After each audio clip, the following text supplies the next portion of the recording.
Welcome back to another edition of the Rodcast. Oh, I told you, Cowboys fans, just have to wait a little bit longer. The Cowboys want to wait out the frenzy, and then they'll jump into the free agency period. And the Cowboys have done so we'll get into that. The latest move from the Dallas Cowboys in free agency. We'll also talk about the Texans. Apparently, the Texans may be winning free agency so far in the NFL. We'll discuss that.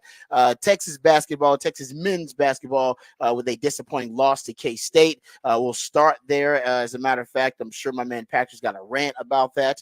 We'll take your thoughts about it on the text line, 512-447-3776. We'll also get into some other college football topics. We'll go behind the burnt orange curtain, talk spring football. You got spring football coming up in less than a week on the 40 acres. A lot of buzz about Texas football as well. There should be. We'll discuss some of that buzz and some of the buzz around the young players. Something to talk about some of the young studs that are already standing out in workouts.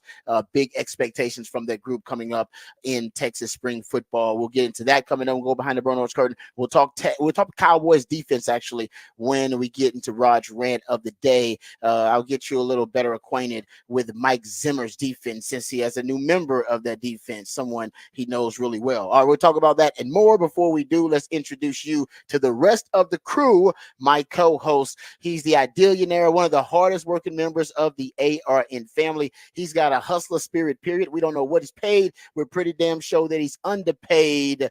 Ain't no 401k for a hustler, but this is a hustle man of many talents.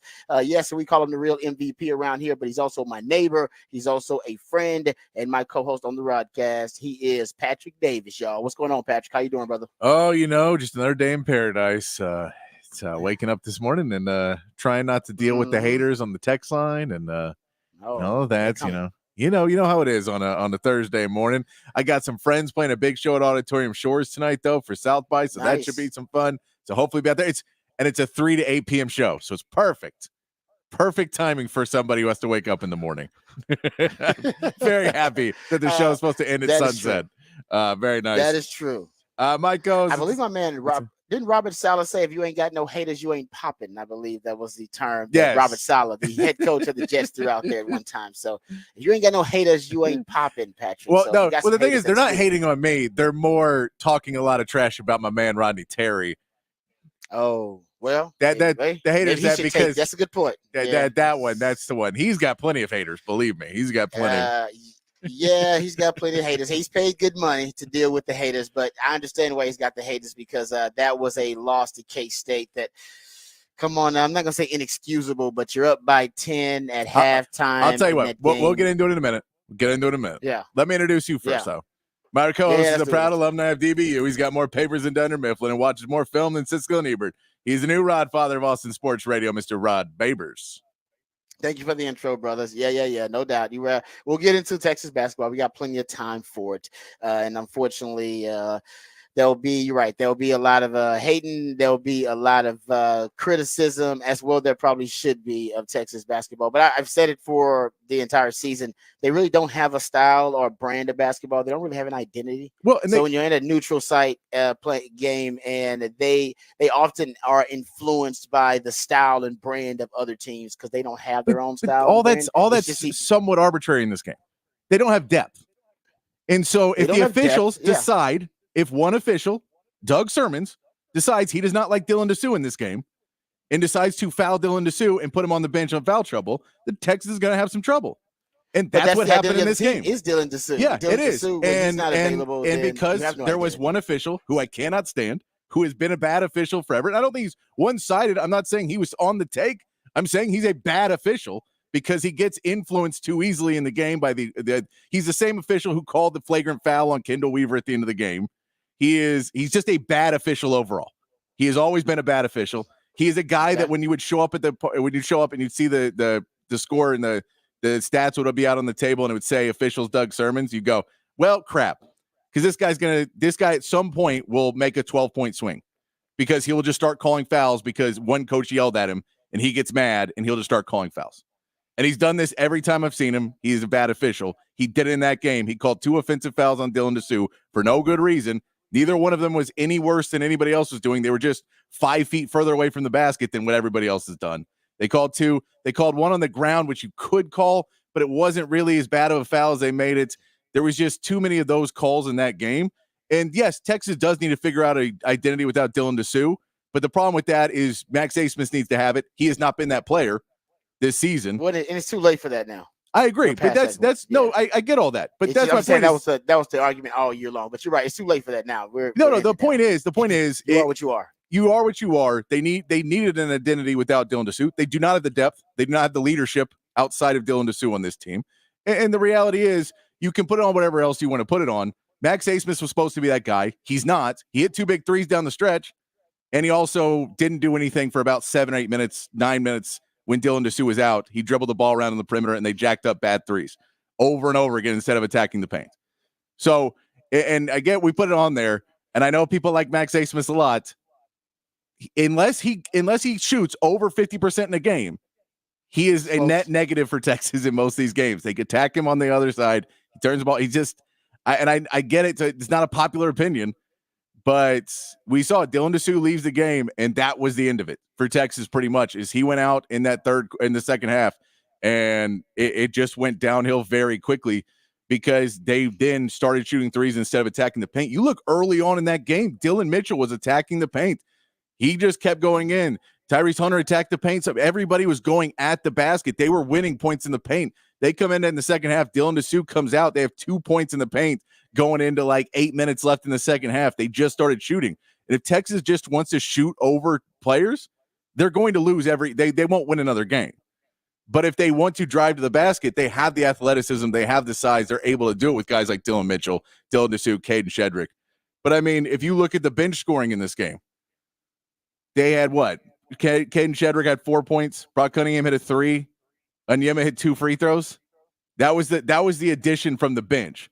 So when you say that's the addition and Dylan Dessou only plays 22 minutes, you can put on whatever you want. They just don't have the depth this season to go in there and play. And so if someone's going to get in foul trouble for no real reason, and I get if he was fouling people, that's one thing. If it was a 2 in a row bad offensive play calls to decide the game in a tournament play, it's unacceptable. It's terrible to watch that. And I'd say if they fouled out, if they were like Tyler Perry or Kaluma, we're just going to call 2 on you real quick to make you put you at 3 fouls for no reason other than we just decided that we were going to do that. It's just bad. It's just bad basketball. So it was tough to watch the second half because you were watching Kansas State play with basically an injury to Texas, where Dylan Dessou wasn't able to get in. And when he came back in, he couldn't play defense at the same level. So he had 4 fouls. So he had to step back on defense. There's plenty of things they could have. There was points of it I was happy they stuck in it. But the reality is they just don't have the depth this season. The roster construction wasn't there. They missed on some of those scouting reports. And, that needs to be addressed next season. But, unless you play, the reality is unless you play teams in the tournament who don't want to play, if they're more offensive teams, Texas can hang with those teams. But if you want to play a defensive battle and it's going to be a struggle, hopefully we don't have Big 12 officials. Yeah, I mean, they did have a 10-point lead at halftime, those same officials. Yeah, but Dylan Dessou wasn't in foul trouble. Dylan Dessou had 1 foul going into the half. I agree, but then it still goes back to, I don't know, I still think Texas needs to win that game. You got to find a way to win that game. And I agree with you about Dylan Dessou when Dylan Dessou's out. When Dylan Dessou comes back in, I mean, they make a run to bring it in late, but you got have excuses at this point in the season. No, I agree. I agree with you. I excuses. But this is blaming Big 12 officiating. I'm not saying that you're wrong, but they can't afford to have that attitude blaming Big 12 officiating. I mean, Big 12 officiating, you still had a 10-point lead in that game, and you got to adjust to the officiating. The fact that you're right about them not having the depth, the roster construction being off, Max Asmus not being able to really add any value outside of being the creator and being the guy that unless he's hot, he's not going to give you much. I agree with all those things, but my point is, like, you still got to win that game. Still got to find a way to win that game. I know, I get that, but this is about managing expectations. You have to understand, without Dylan Dessou, this team is not a tournament team.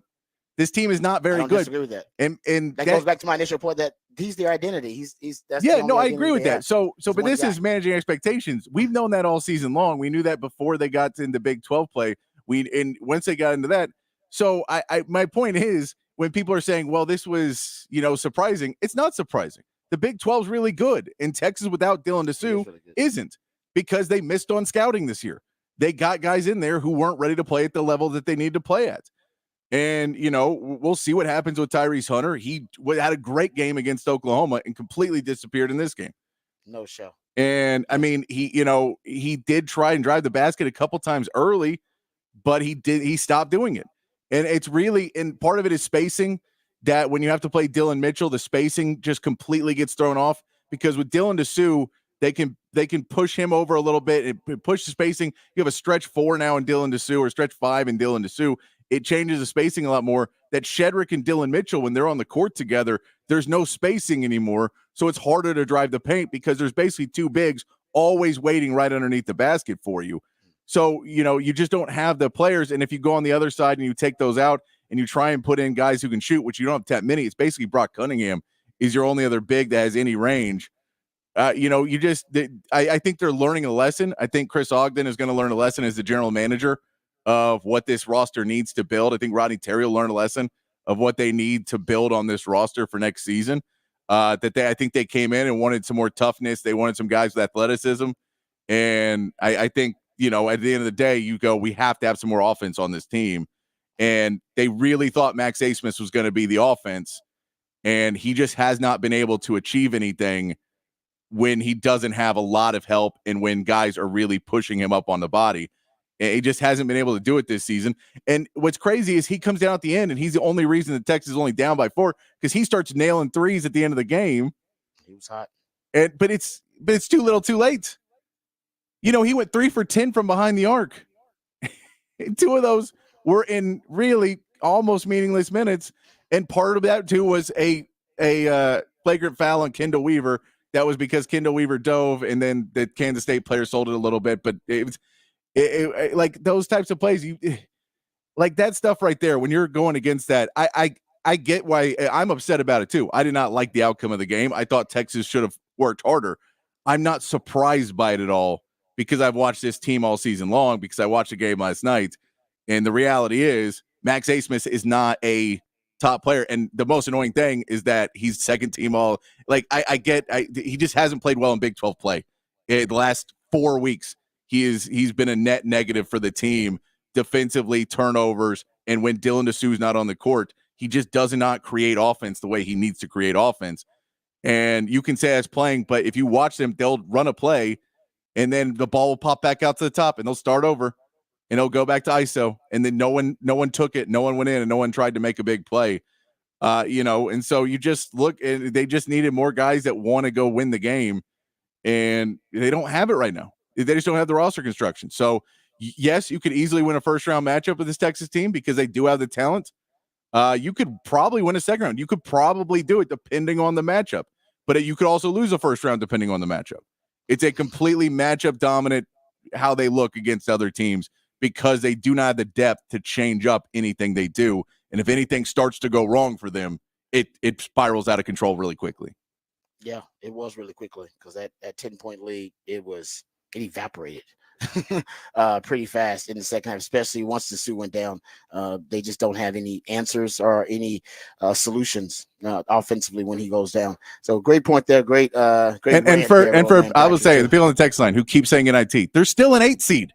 They're still an 8 seed. Yeah, they're in the Stop saying NIT. Stop pretending they're a dumpster fire. They're the 8 seed. I get you want to. I know the expectations were Elite 8, but they're not an Elite 8 team, because the players they got in the transfer portal weren't as good. The best player we got in the transfer portal was Kendall Weaver, and he's struggling offensively right now, but his defense is still playing well. They're just starting to call some more fouls on him now, which were earlier. They were great plays, and now they're becoming fouls. But look, the reality is, the good news is we're done with Big 12 officiating at the end of this year, and we don't have to deal with it anymore. But yeah, it was really disappointing, because I can tell you in the first half, I saw Doug Sermons out there as the official, and I was like, that's not good for us. And in the second half, he called 2 quick ones. It's just, as someone who's watched a lot of Big 12 basketball in my day, it's not anything personal. He's just a bad official. Yeah, no, I'll say this, because Longhorn sports fans been keeping up with this pretty much in every sport. There's a trend that Longhorns are not getting calls in any sports. Yeah. Like any other sports, whether it be football, whether it be basketball, whether it be, women's badminton, whatever you want to say. The Longhorn fans been keeping up with this because the farewell tour, there are conspiracy theories that the Longhorns are going to get shafted on their way out of the Big 12. Whether that's true or not, I'm not standing on the grassy knoll. I'm just saying I pay attention to the Longhorn discourse. So officiating is not an excuse because everybody pretty much knew Longhorns were going to get this kind of treatment. If that is in fact the case, they knew Longhorns were going to get this treatment on their way out. No, I agree with that. But if you're going to tell me, if you're going to say Kansas State plus no, or Kansas State and then Texas minus still in the sewer, to go, oh yeah, no, Kansas State wins all day. I'll take them. I'll take them in the points all day long. Kansas State is they're not a tournament team yet. They got to make a run here, right? They beat Iowa State, maybe. They beat Iowa State twice. And if Dylan Disu played in the second half, we would have beaten them. That's my point. Is with our best player, we would have beaten Kansas State. But without our best player, we will not beat Kansas State. They're not a tournament team because with our best player, this wouldn't have been a game in the second half.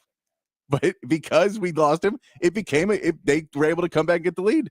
It's just it is what it is. And whether you want to say that's, you have to be able to play through it. This team's not built for that this year. It's unfortunate, but expecting different results because it's been to another week. We've known that they haven't had the depth. We've known they haven't had the players. So I don't expect it to be any different. I think my frustration is with fans who every single week come back and go, they didn't fix it overnight. Zerek Onyema didn't become a double-double player overnight. Caden Shedrick didn't all of a sudden return to the way he was playing in preseason play. Like, no, they've been this team. We know who they are. But that's the frustration is that's what coaching is, right? Coaching is problem solving. I always say a coach is solving problems. You look at the problems that exist on your roster, you look at the problems that exist schematically, strategically, whatever it may be, and you have the season to solve those problems. And if you do a good job of solving those problems, then your team will be much better. There'll be a different team at the end of the season. The frustration is this team is not necessarily different or better. And yes, you are limited in the resources you have. That's every coach in every sport. Nobody has a perfect team. But as a coach, you are solving the problems. Have they solved the problems? They have fixed some of the problems. They fix the problems other than one player.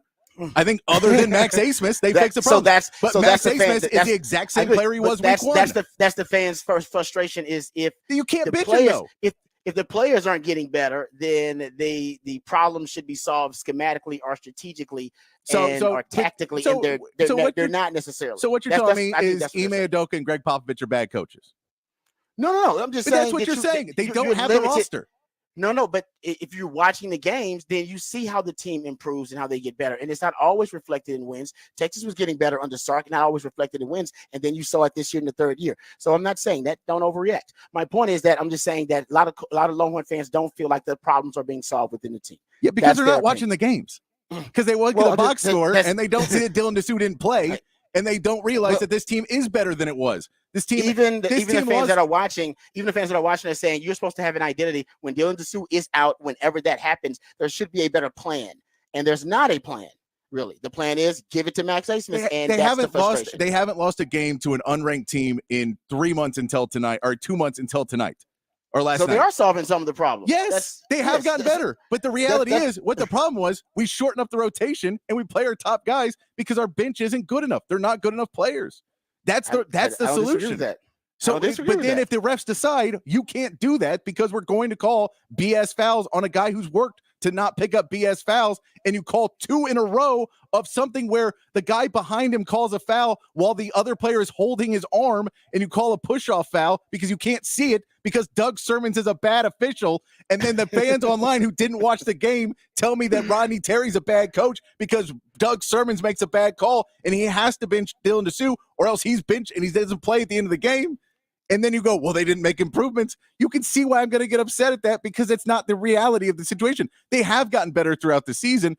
One player hasn't. One player is the exact same player he's been the entire season, and that's Max Asmus. Like he needed to step up. Player. But he's like your second most important and that's player. The problem. And that is the problem, is that you were expecting him to step up and play Big 12 basketball, and he never did. He's playing Oral Roberts basketball on a Big 12 team, and it doesn't work.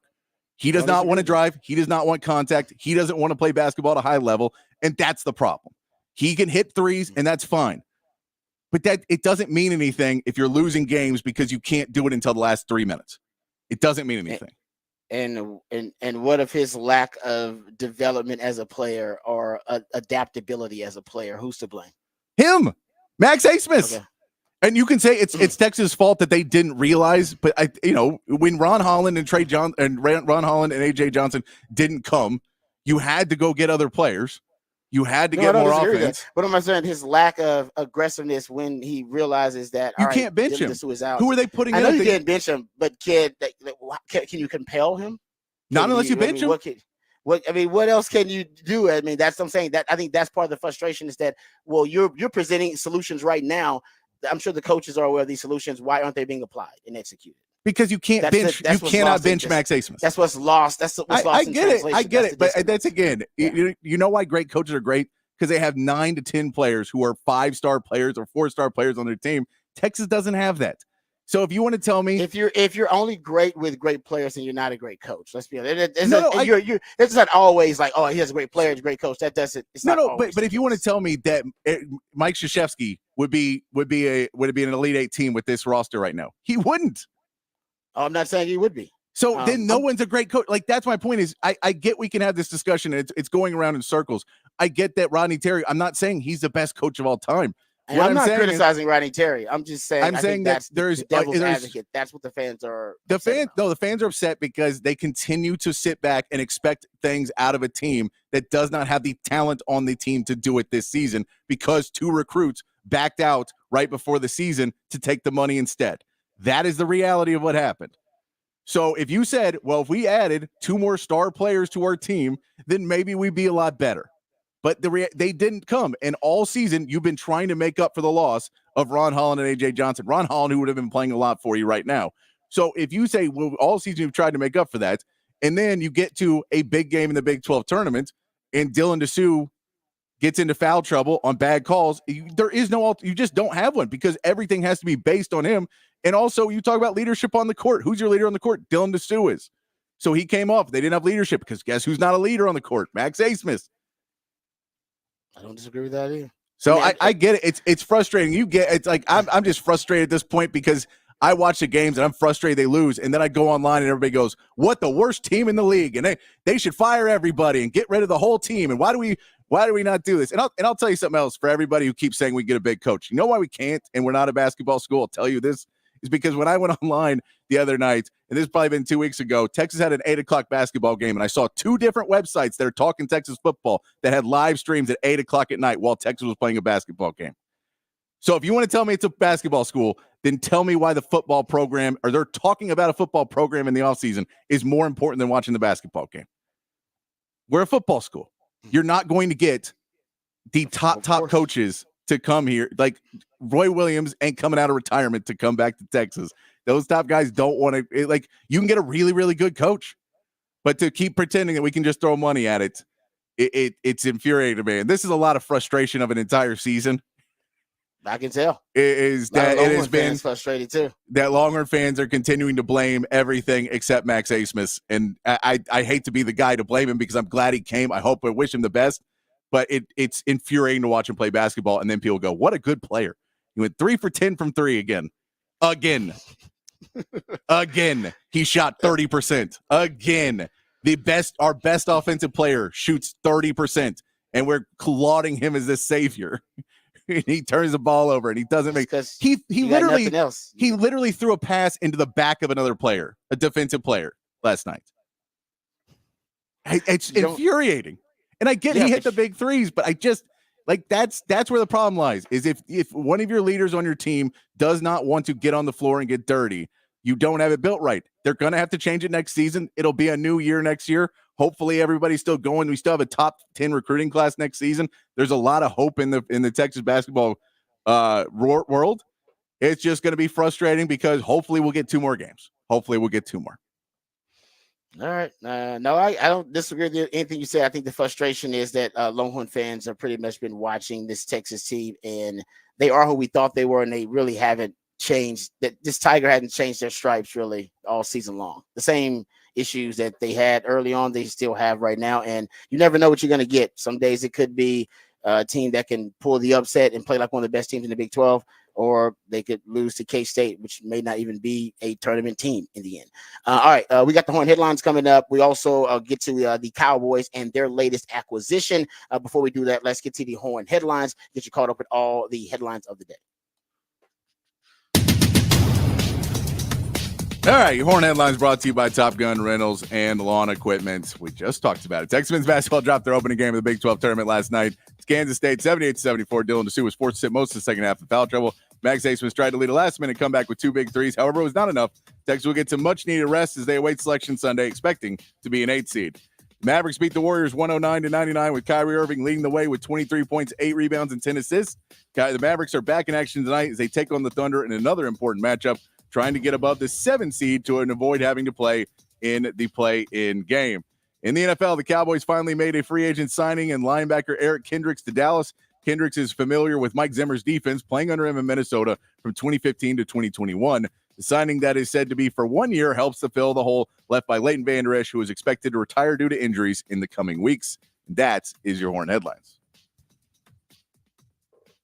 All right, thank you, Patrick, for the Horn headlines. Yeah, Leighton Vander Esch, as you brought up, they're uncertain about him. I mean, they don't really know what he's going to do, but the expectation is that he is going to retire. They'd be pretty surprised if he didn't, which leaves Damone Clark, Marquise Bell. Remember, he moved to linebacker. He's moving back to safety in Mike Zimmer's defense.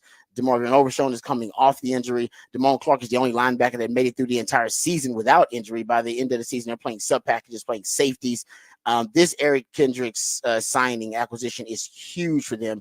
Now, it does align with the Cowboys' current state of affairs, that he's on a 1-year deal. He's 32 years old, so he's still relatively young. That he's on a 1-year deal. You got a lame duck coach. You're a quarterback right now. There's conversation he may be playing in a contract year next season. Micah's on his 5th-year deal. CeeDee Lamb is getting ready to be at the end of his rookie contract as well. And Mike Zimmer, your defensive coordinator, also signed on a 1-year deal. It feels like everybody is pretty much in a contract year with the Cowboys.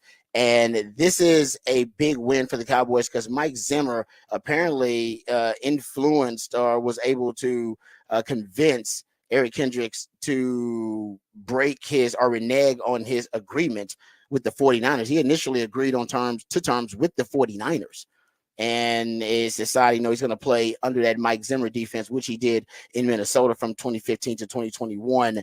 It is big that you finally got a seasoned linebacker. He doesn't have injury issues, even though he's 32, has played a long time. He has been very, very durable. He's a tackling machine. He's got 1 season where he hasn't had at least 100 tackles. So he's a tackling machine, had 117 tackles last year, had 137 in 2022. I mean, this guy was a first-team All-Pro in 2019, not that long ago. This is big for the Cowboys. I think this is exactly what you need. Now you got to figure out, what you're going to do. I think at the running back position, which we'll get to here in a second. But this is a win, big win for the Cowboys. And I try to tell Cowboys fans, just like in 2022, I saw this in 2022. The Cowboys were also the last team to sign an external free agent, and that was James Washington. This year, they were the last team to sign an external free agent, and that was Eric Kendricks. So 2 of the last 3 years, the Cowboys have signed, their external free agent. They were the last team in the NFL to do so. That's just the way they operate, guys. They sit out the frenzy. They go to the stage with their $1 during the tip drill. That's their value. They are not trying to make it rain during free agency, even when they do have the money. This year, they don't have the money. That is a smart signing. That is a hell of a get for the Cowboys. Yeah, I mean, it was a good signing. There was a little bit of worry in me when you see that he was originally with the 49ers, but he wanted to go to Dallas, and he came to Dallas. That you're like, Dallas, pick up the phone. I feel like you didn't call him in the first day. Like, just call him or call the agent and say, hey, and I think part of this may be, and this is something else that, when we saw that the tampering period, that the Eagles are now being investigated for tampering with Saquon Barkley because they said they talked to the player, that might be part of also what Jerry Jones and this Jones organization, that they want to talk to the players. And that may have been part of why Kendricks changed his mind, is basically this signing came through after the window where you could then start signing players and you could have contact with players. You could only have contact with agents through the illegal tampering or the legal tampering period. So there could be something that the Joneses just wanted to talk to him, or Zimmer wanted to talk to him, or whoever wanted to talk to Kendricks to say, or do you want to come here? Is this why you're coming? And I don't know if that's what part of their reasoning of why they really don't like the legal tampering period is that you can't speak to the players themselves. You can only speak to agents. But it does seem that they were able to make the pitch to the player at least, because I can't imagine that they really came in with a huge offer more than the 49ers, but they made a pitch well enough to get him, which you needed that. You needed to fill that slot, and he's a really good player to fit it. Yeah, Mike Zimmer knows him really well, so he'll fit right into the defense. And right now, if you're the Cowboys after that signing, if you can find a running back now, there's talk. Aaron Wilson, who does a great job covering the NFL, he's saying at Aaron Wilson _NFL. He is saying that the Cowboys are among teams interested in AJ Dillon. Jane Slater, and we'll get into this a little bit later on. She is saying there's mutual interest from her sources, from the Cowboys side and AJ Dillon's side. That would be big. Or this is something that I was thinking about, and I wonder if the Texans will be interested, or if the Texans are going to keep Dameon Pierce. The Cowboys should try to trade for Dameon Pierce. Yeah, it's something I've looked at. Well, the Texans, a 5th or a 6th round pick. The Texans would need to add another running back first. They do need to add another running back, but I'm just saying that could be an option for the Cowboys. I mean, trading for Dameon Pierce would be great. Obviously, the Texans, they don't want Dameon Pierce anymore because he doesn't really fit their running scheme with Bobby Slowick. So you're not going to use him anyway, and you're going to bring in another back that is more compatible with Bobby Slowick's scheme. I don't know, if you're the Cowboys, trade them. They're gonna trade people that they don't. They just traded Malik Collins. We'll get into that too. They want to trade players that they know they're not going to re-sign. They know have no future. With the Texans, that is a Nick Caserio kind of go-to. That's part of his blueprint. As trade guys that we're not going to re-sign. Malik Collins was great for him, but they know they're not going to re-sign Malik Collins. Let's trade and get something for him. No, and I think he understands I don't need to put players on my bench and have a locker room of guys who got demoted, because that's not going to breed the culture we want to breed here, and breed that, clearly you're not going to be happy if you in a contract year get demoted and your playing time goes down and all of that. You're not going to be a happy camper. So we'll go ahead and chip you off, and we'll have happy campers and younger guys who want to step up and people who want to achieve higher than they've achieved in our locker room, instead of guys that are kind of content with where they're at already and feel like they should be getting those reps. So, when you start to bring in some other defensive tackles, I know they're still having conversations with some other guys at the D tackle position as well in the defensive line. So, that makes sense. And, not trying to keep guys that were good for you, but not on a team that won enough games.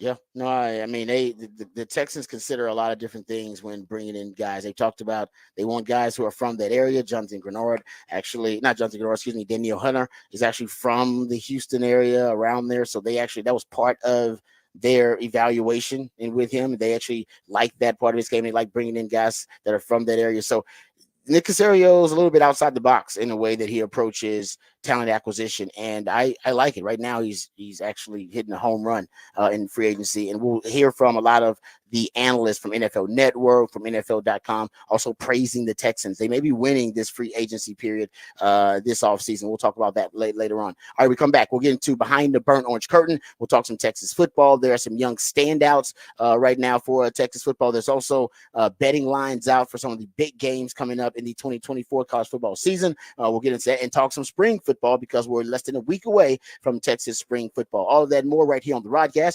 featuring my man Patrick Davis. I'm lifetime Longhorn Rod Davis right here on the Horn.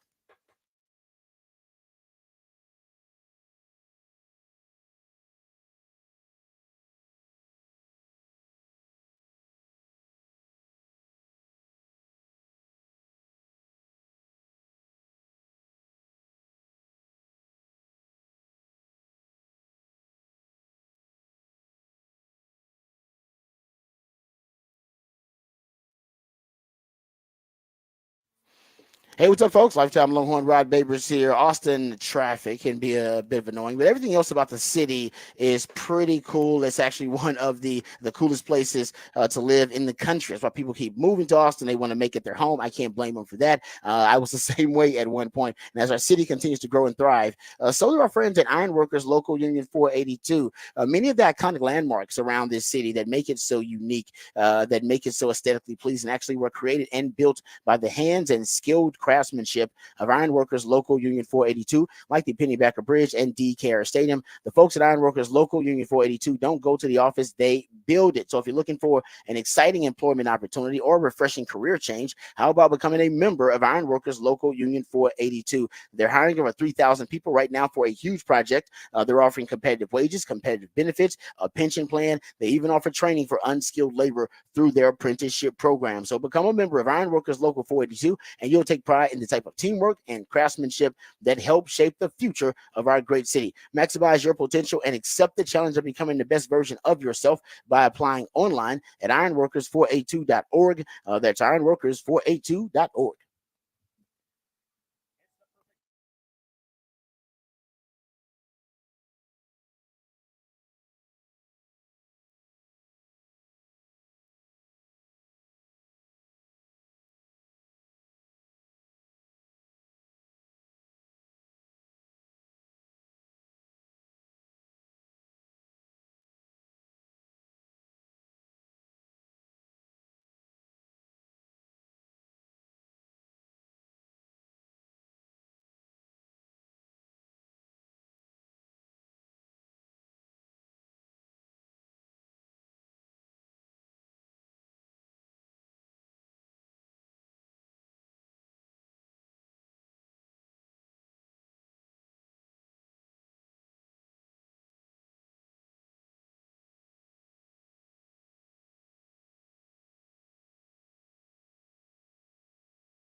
All right, some Texas football nuggets to dive into after some Texas basketball discussion. Let's get into this audio. Actually, there's a big story happening in the Midwest right now that may have a ripple effect that ends up touching the University of Texas. So Michigan apparently is trying to take or poach Ohio State's running back coach. His name is Tony Alford, for the same position at Michigan. Of course, that'd be like Oklahoma or Texas trying to poach one of the coaches off that staff. As you know, that would be a hot topic. And if he goes there, Ohio State, of course, is known for producing, some great running backs. So recruiting wise, it actually could have a ripple effect that hits the 40 acres. But also, if Ohio State, which is the Ohio State, and we know Ryan Day is building that coaching staff, they're not afraid to pay big money to upgrade their coaching staff. Just brought in Chip Kelly to be the OC. Apparently, one of the names that may be coming up in discussion, and why wouldn't it, is the Texas running back coach. So here are the guys at 247 Sports discussing the possibility that if Ohio State does indeed lose their running back coach, they actually may end up looking to the 40 acres. I believe Cooper Patania is his name. They may end up looking to the 40 acres to fill that spot. Any names that come to mind to replace Alford? I mean, I guess I'll go. I mean, my first call would be Tashard Choice at Texas. And I think it would be very difficult to pluck Tashard Choice out of Austin. That being said, you're Ohio State. And if they have the same type of alignment that they have shown on the recruiting trail when it comes to coaching acquisition, yeah, then I think it's, everybody's going to entertain Ohio State when you think about the lineage of running backs that they've had as well. And, Texas certainly has their claim to that too. And, I'm sure Tashard Choice is very comfortable over there. But, Drew, that would be my first call. I know I'm putting you on the spot. I don't know if there's a name that comes to mind, maybe more so than the others. But if I was Ohio State, that would be the first guy I was calling. Well, I think he's the best in this current landscape in terms of, you look at the running backs Texas has brought in recent years or recent cycles. He's made a name for himself, right? He got Jahmyr Gibbs when he was at Georgia Tech, Cedric Baxter at Texas, a few other guys involved. I feel like running back's the one position coach where there's been just so much movement, like so many names have jumped around, so many guys have left for the NFL. There isn't really, I don't have a short list when it comes to the running back coaches. Who's Penn State's running back coach? Snyder. Yeah, that'd be good. I just wanted them to hear the part about Tashard Choice. So really interesting, and not surprising at all, because Tashard Choice is known as one of the best recruiters in the country and also one of the best coaches. And I know that Sark has really taken him under his wing, and he's one of Sark's ace recruiters now. I mean, he goes on the PJ to help close some of the big recruits on the road nationally. And I believe, from what I've heard, that Tashard Choice's ultimate goal is to be a head coach one day. And if that is the case, then maybe he's on the fast track already. So we'll see. I mean, Texas had a running back coach, Dan Drayton, go from position coach and running back coach to being a head coach. So maybe there's something special. Not maybe. There is something special about that Texas running back room right now. Second year in a row, you sent two guys from the position room to the combine, which also is something rare to do, to send multiple guys from the same position room and on the same team to the combine. So that's interesting. All right. So just keep your eye out for that, or at least keep an ear out for that. There's also a lot of buzz, because we're getting closer and closer to Texas spring football, about the young guys coming in, or at least the new players, whether it be transfer portal acquisitions or the guys coming in the recruiting class. And I got this report from our friends over at Inside Texas, Eric Nalin. He reported out that he's got a source telling him, based on the offseason workouts, and the guys are done. They're taking their break before the spring practices actually start. Eric Nalin said the sentiment on the team is that if you watch the last 6 weeks of workouts, that Trey Moore is one of the 2 or 3 best players on the team from the workouts, maybe even the best player on the team. Some people are saying, we know he's extremely explosive, works very hard, quiet, puts his head down, still works like he has a chip on his shoulder coming from UTSA. Big expectations for Trey Moore this year, really in the edges, period, man. You have not had natural pass rushers like this on campus since Sark has been here.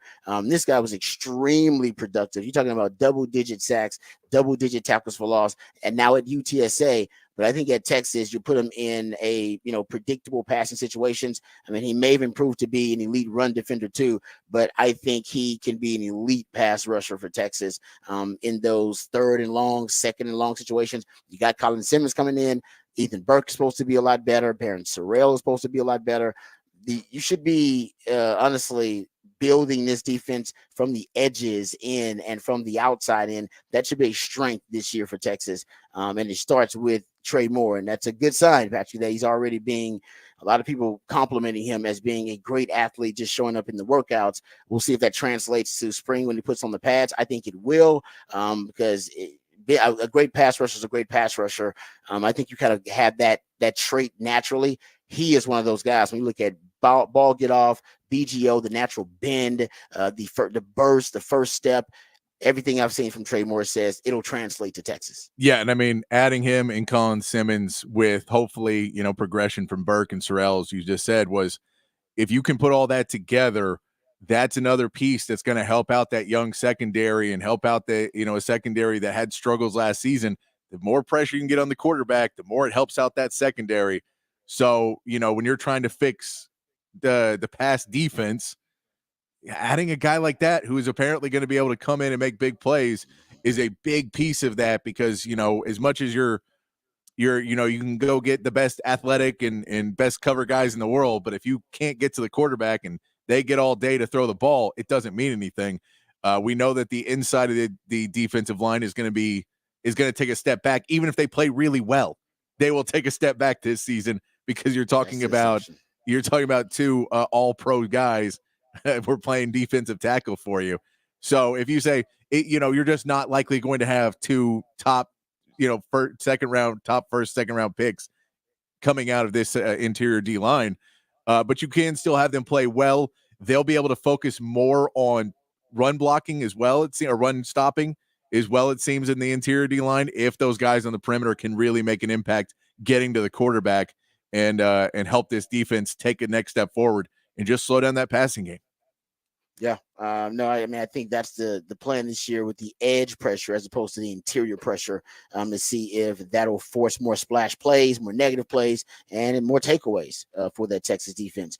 Another report here from our friends over at Orange Blood states that we're looking at some of the new players coming in, the standouts, that actually one of the standouts is Zina Omeazulu. And from the edge, that he's a guy whose body's already transformed early on since he's been on campus, added 35 pounds since his last high school weigh-in at Allen.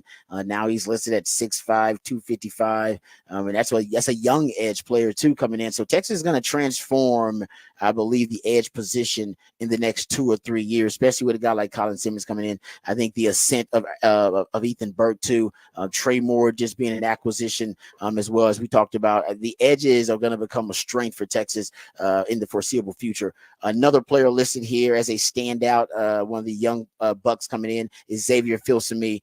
This report comes from our friends over at Horns 24/7, and they reported that in these summer workouts that Filsaime has been one of the most impressive, if not the most impressive, Longhorn freshmen doing those workouts. He looks the part. He's long, rangy, and they're recruiting foot speed now, things that they can't coach or teach. You can't teach speed. You can't teach the length and the range of a guy like Xavier Filsaime. I think he's got the skill set to play nickel too if they need him to. You can't teach versatility. That's something else that the Longhorns have been coveting in recruiting now. You can tell it's something that they prioritize in their evaluations of guys. One other player here also is listed as a standout among the young Bucks coming in is Ryan Wingo. Multiple reports now saying that Ryan Wingo in the off-season workouts has been really, really impressive. And in strength and conditioning, Orange Bloods also had a report that Wingo is impressing as you would expect a prospect of his level to do. He is a rare combination, a mix of speed and strength and explosivity and size. You just don't get that the combinations like that together. And we know Sark likes a type of receiver, small-ish, slight-ish, slim speed demons. He doesn't really fit that because he's got some size on him. He's got some spoke to him, but there's no doubt in terms of his speed. He is a speed demon. He's just got a lot more size than the usual Sark receivers. Okay, that's the behind the burn orange curtain. I had another topic I wanted to get to, but we'll do that next time we talk Texas football. Let's come back. We got Patrick's big fat poll of the day coming up on the other side. We'll also get back to some of the other NFL news notes and nuggets from free agency. All that and more when we return right here on the Rodcast featuring Patrick Davis. I'm lifetime Longhorn Rod Babers coming right back on the horn.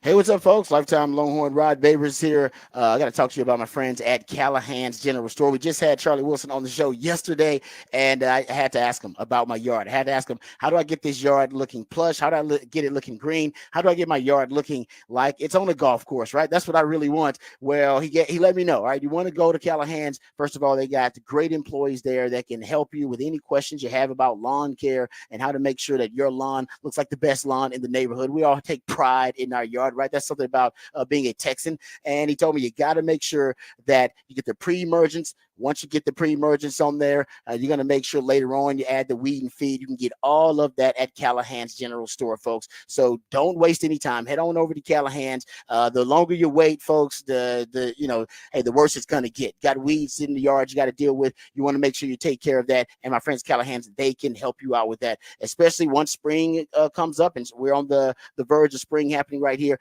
And Callahan's General Store has what you need to get that lawn in golf course condition. We all want to see it. It's nighttime, temperatures rise. You want to get your Bermuda seed to cover those spots that were burned out in terms of the summer or the places where the weeds have died.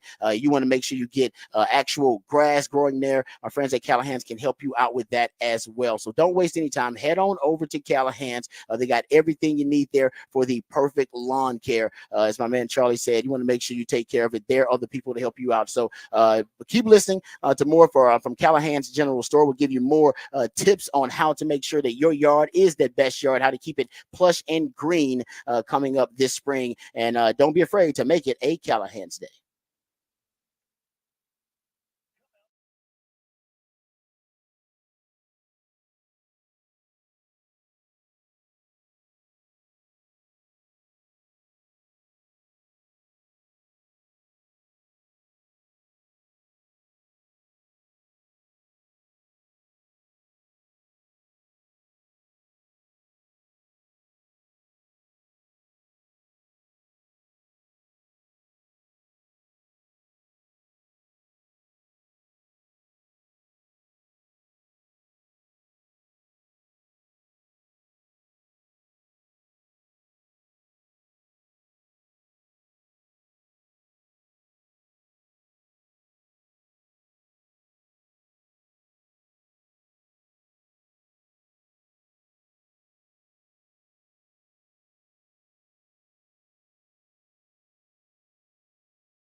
Back on the Rodcast on a Thursday morning.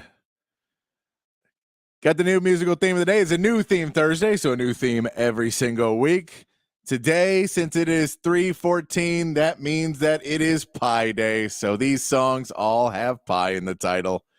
That is our theme of the day. These are pie songs, some good old sugar pie honey bunch to start it off. But yeah, those pie songs in honor of Pie Day. 3.14 is the mathematical number for pie. Some really nerdy stuff, man. It is. And look, it is what it is. When you have to find themes every week, you got to get into it.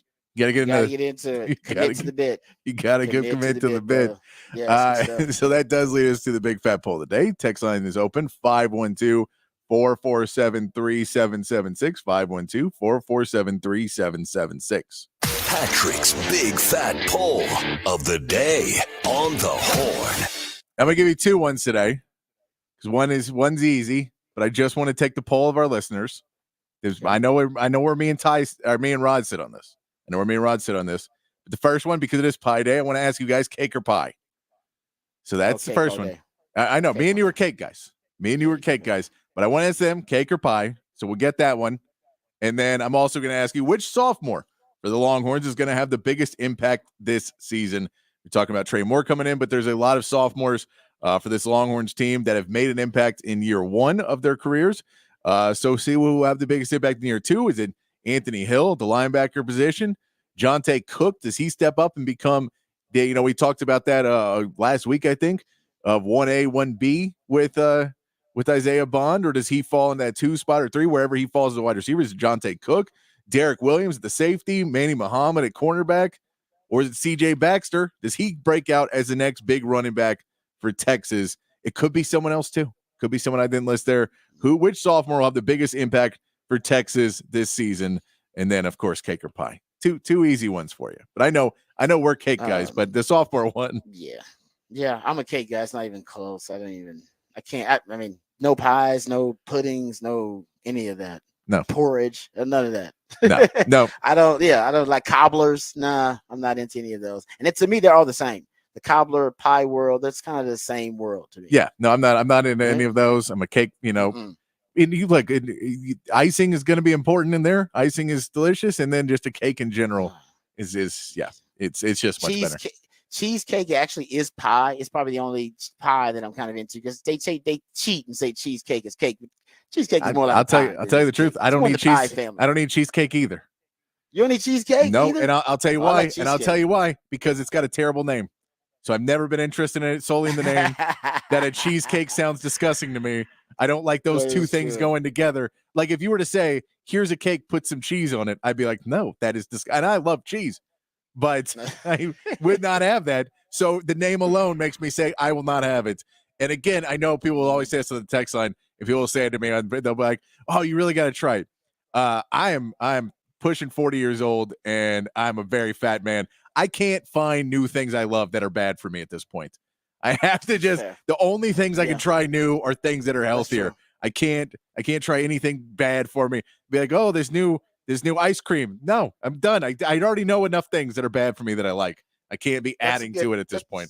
No, that's actually, I think, a good attitude to have, because the thought process makes sense, because this is how people who in their 40s and 50s, they get addicted to like drugs. Yeah. It's like, you're supposed to do that in like your 20s, man. How you just found that drug in your 50s? Like, you know what I mean? Listen, I'm all about getting help if you got an addiction of any kind, but you just found that, man?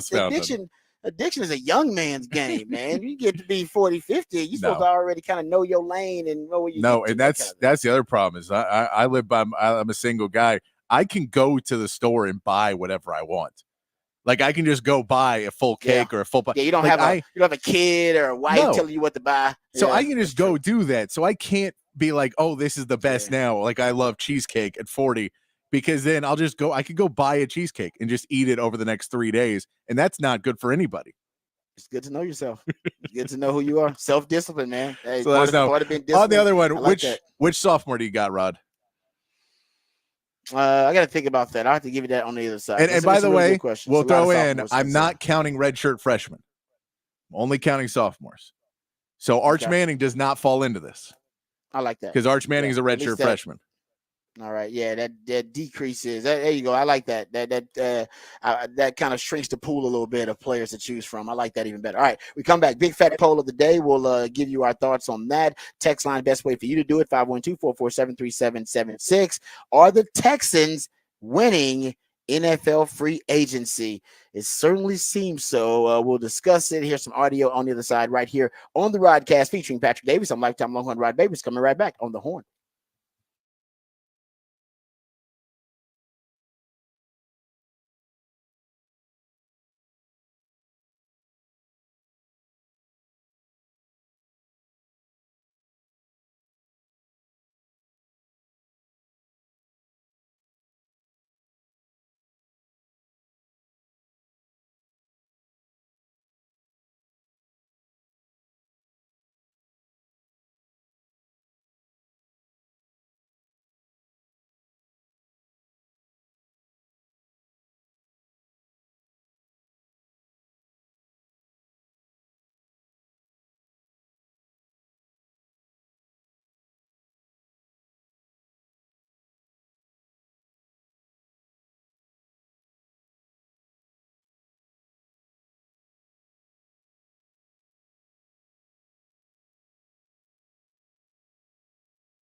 Welcome back to the Rodcast. New theme Thursday, courtesy of my co-host, the Idealionaire Patrick Davis. New theme of the day is pie, because it's pie, right? 3.14, and it's 314 today. So my man Patrick diving deep into the creative bag of tricks for a new theme Thursday, comes up with something I'm sure all the nerds out there. And by the way, when I say nerds, I'm not saying that as a negative thing. All right. I compliment the nerds out there. I'm going to encourage my kids to be nerds, because nerds run the world later on. You want to be a nerd, kids. Trust me. It's something that'll pay off later on. Got to be nerdy about something.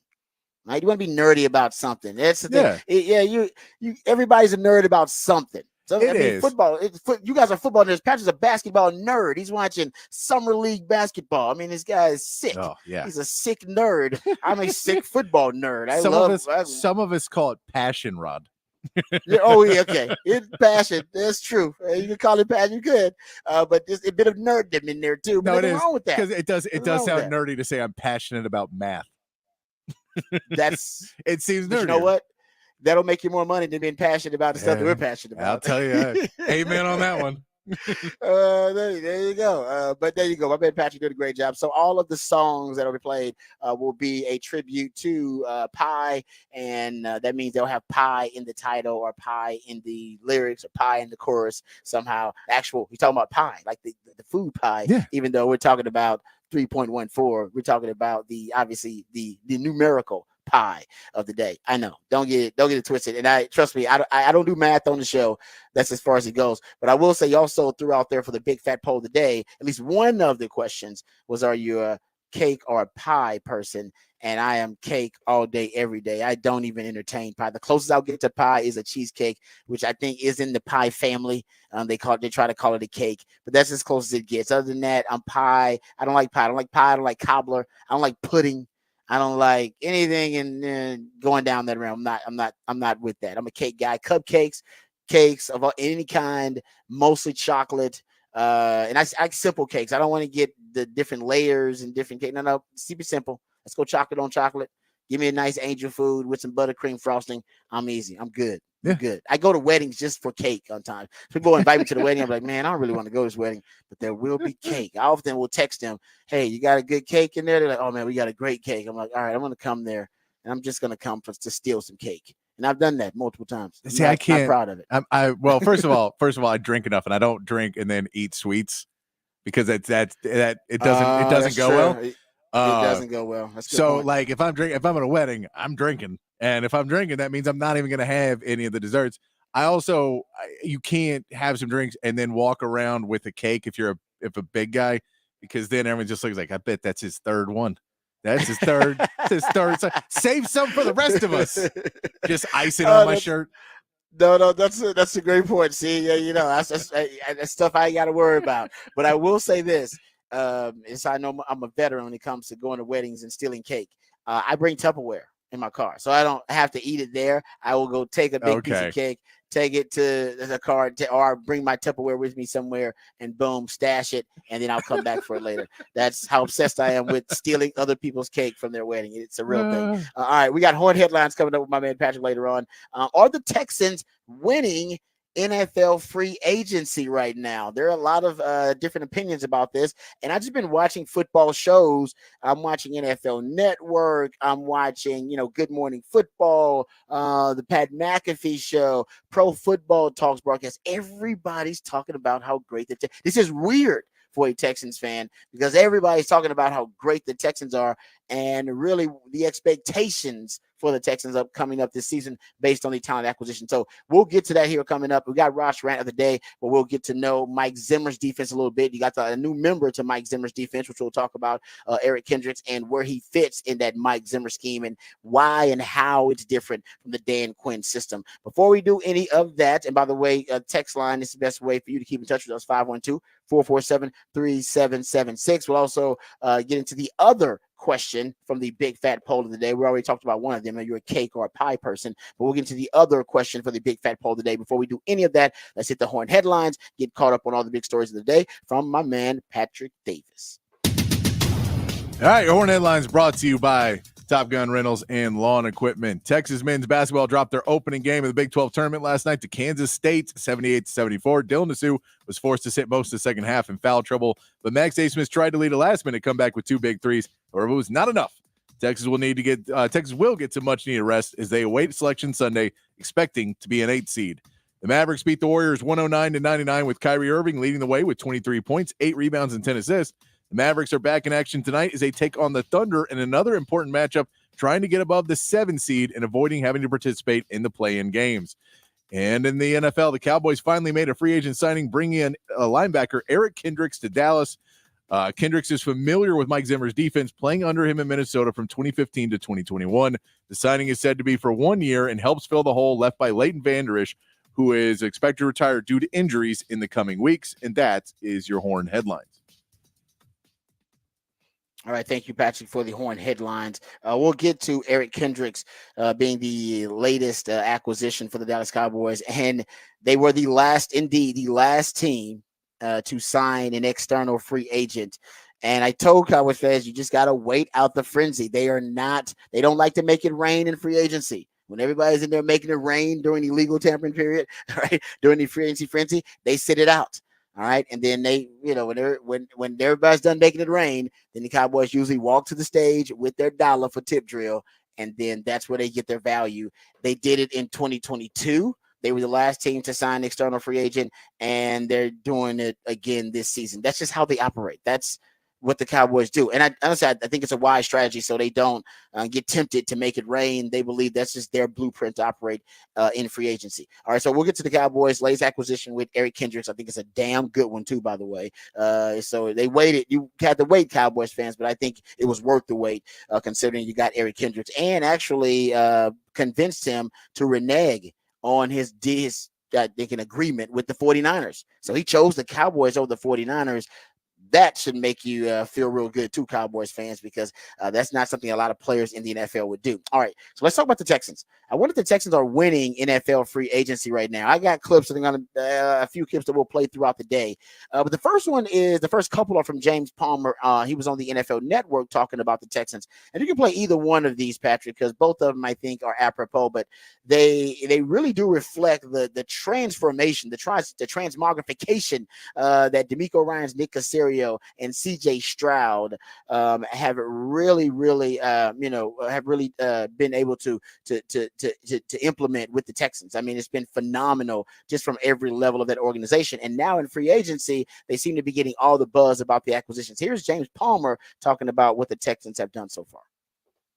Kimmy, they are. It's a remarkable 1-year turnaround that head coach DeMeco Ryans has done, just transforming that culture. I've been there multiple times throughout last season, and he has just flipped the perception of the Houston Texans to where free agents want to come and be a part of what they've built. And it starts with Danielle Hunter. And it makes complete sense if you know how DeMeco Ryans wants to build a roster. He does not believe you can be competitive and dominant without a dominant defensive line. Now Hunter rushes the quarterback opposite of Rookie of the Year Will Anderson Jr. And they also made other strategic moves on the defensive side of the ball. He gets Azeez Al-Shire, who he's had at the linebacker position with the 49ers. They get Danico Autry at defensive end. They get Jeff Okudah, a former third-round pick, to come in and help their secondary. And those are all strategic moves, Kimmy, on that defensive side of the ball. And then they make another one on the offensive side of the ball where they strategically go out and they get Joe Mixon, trading him for a low-level pick. And they go out and get a running back that fills a void, a running back that has still a lot of tread on the tires and can hurt you in a variety of ways. And it'll be interesting to see how Bobby Slowick uses him, because since 2018, Kimmy, there are 3 players that have had 5 seasons with over 1,200 scrimmage yards. It's Tyreek Hill, Alvin Kamara, and Joe Mixon. And that shows you the type of player that they are getting and the moves that they have made. The big splash is Danielle Hunter, but the rest of them shouldn't be ignored either. And let me talk about flipping the perception, and now free agents want to play for the Texans. There's another James Palmer clip before we start breaking down what the Texans have done in free agency that I want to play as well, which kind of really starts diving into, what the NFL is starting to think about the Texans organization, and really kind of, I think, what has become now one of the favorites, more popular picks for a team that could, I'm not saying they will, that could threaten the dynastic run of the Kansas City Chiefs. We played the clip of Nick Wright a couple of weeks ago saying that he thinks the team that is the biggest threat right now in the AFC to the Kansas City Chiefs could be the Texans. And that was before what they've done in free agency. Here's James Palmer from NFL Network. And we got DeMeco Ryans. I think that's the other recruitment card that they have, a head coach, Andrew, that has dramatically changed that culture. I've been around that team so much. What he's done in a year has been remarkable, but was specifically what he's done in a year with this defense has been remarkable. They go out and make the big splash signing and adding Danielle Hunter to a defense, Andrew, in DeMeco Ryans' first season, sets a franchise record with 46 sacks. They give up 96.6 yards rushing, 6th in the NFL. After a season, they gave up an astonishing 170 rushing yards a game. Now you add Danielle Hunter to rush the quarterback opposite of Rookie of the Year, Will Anderson Jr. Could this possibly be the best edge duo in the NFL? In his rookie season, 7 sacks, only 3 rookies have ever hit the quarterback more in their rookie season than what Will Anderson was able to accomplish. And this is not a surprise with what DeMeco Ryans has done to this defense, adding 7 players in free agency and specifically adding Danielle Hunter up front. He has made it abundantly clear, if you speak to him, that the front is everything to him, Andrew, that you have to have an elite defensive line if you want to have an elite defense. And he was always looking to pour resources into it. Now he has the money to do it, and now he has the talent. Now we're just going to have a lot of fun watching this defense go out and play, just as much fun as we probably watched C.J. Stroud and this offense play a season ago. All right, there you go. That's James Palmer, NFL Network. We got a couple other audio clips that we'll get into, but I want to talk about, some of the things that he brought up, that now free agents are looking at the Texans as an attractive spot. We know that with Danielle Hunter's from that area, so it's a little bit different. And maybe that's why he gave the hometown discount, but there's been a lot of talk from others that DeMeco Ryans, because of his reputation around the league as a player's coach and as a damn good coach, by the way, that they are going to be able to bring in some free agents who may want to jump on this bandwagon and be a part of this ride because they got CJ Stroud, because they got DeMeco Ryans, and because right now the Texans are seen as a team that's trending in the right direction. This is a far cry from where they were, as you know, as a Texans fan, Patrick, when they were dealing with the Deshaun Watson scandals and the lawsuits, the allegation having to trade him, and also dealing with the fact that he didn't want to play for the Texans. I mean, your franchise quarterback didn't want to play for you. And now within 3 years of that dumpster fire, that fuster cluck of a situation, now you have the reputation, or at least the narrative, that players now want to come to Texans, just to play for DeMeco Ryans and to play for an organization that they believe is headed in the right direction. Yeah, I mean, it's definitely interesting to see how quickly they turned it around. That this was a program, if you look at the franchise when Bill O'Brien was there, that it was, they wanted to be the blue collar guys, and it was very much when they were in Hard Knocks, the Patriot way. And it was, Bill O'Brien yelling at players and the trade DeAndre Hopkins. They didn't fit what we want to be, and we want to be this type of team. And it all seemed very much trying to make people fall into one type of person and fall in this line. And then it all falls apart. And there's 2 years of tanking and no real identity whatsoever other than being bad. You don't really have anything. And then they pull the nose up, hire DeMeco Ryans. DeMeco Ryans starts it by coming to the Texans over the Broncos, decides to take that job and says, I want to come here, and brings a positivity in that now it's positive. They bring in a very huge youth movement in the coaching, that everyone was coaching the highest position they ever had. It leads to positions of where people are playing at higher levels because they're having success. Their people are believing in them. There's positivity around the program. Everyone seems like it's heading in the right direction. And I think people just want to be a part of something where so much is more old school. This Texans team went from being very old school in the Patriots way to very new school in 3 or 4 seasons, and it completely changed the narrative. And it's really based around DeMeco Ryans believing in himself and believing in this team. And Cal McNair and Nick Caserio kind of let the coaching do that end of it, bringing in these young guys, bringing in guys that, giving them a chance to prove it. Nick Caserio brought in a lot of guys that they got the chance to prove it, made Jonathan Grenard and Blake Cashman a lot of money because those guys weren't money players before they came to the Texans. And even if you sign these mercenary deals, some of these players, if you want to come in, you want to prove it, this is the place to go do it right now. Yeah, and Dalton Schultz was a guy came in with a prove-it mercenary deal, ended up getting paid. So he's shown at least there's an example of him. Hey, if you come here and you prove yourself, there's a really good chance that I'll pay you good money if you want to be a part of this thing. And he still has a rent-to-own philosophy with a lot of players, even with the Danielle Hunter deal, because he's only signed up for 2 years, front-loaded, 48 of the 49 million, fully guaranteed. But you can tell he's trying his best, in my opinion, to make the most frugal, cost-effective splashes he can make. Yeah, he doesn't want to over leverage himself by making some of these talent acquisitions by spending way too much money. He's still trying to extract value. There is even a report, and there's multiple reports actually. They just traded Malik Collins. Malik Collins is a really good player, really good interior defensive lineman. Traded him to the 49ers for a 7th round pick. And the 49ers are releasing Eric Armstead, who was their interior defensive lineman. And there are multiple reports, one by The Athletic and one by Dylan Delgato. He covers the Texans. And both reports are reporting that the Houston Texans and the 49ers initially had a trade package set for Arik Armstead for Malik Collins and obviously some other draft capital and considerations, but the deal fell through. Malik Collins thing was going to be a part of a deal to try to get Arik Armstead. Even though the deal fell through, as a Texans fan, you have to appreciate how aggressive he's being. Right? I talked about the 5-year window, right? You got about 4 years. Every coach knows this, whether they know it subconsciously or whether they've actually done the research. You got about 5 years to maximize when you find the right coach and you find the right quarterback, and that's what they found clearly with C.J. Stroud and D'Amico Ryans. So after the first day of legal tampering, my criticism was he's not being aggressive enough. This is your Brewster's Millions moment, right? You got the money. Spend the money. The whole point is spend the money. All right. Spend it wisely, but spend the money because you're not going to get this type of salary cap flexibility once you have to pay the big quarterback and once you have to pay Will Anderson all the big money. And this is your advantage to help you go catch the Kansas City Chiefs, or at least to get close enough to them to have a chance, all right, to potentially to take out the Kansas City Chiefs, which is your ultimate goal. So I appreciate now he's being really, really aggressive. Danielle Hunter, that was aggressive. If he's trying to get Arik Armstead in a trade, that's aggressive. Joe Mixon, that move, that's aggressive.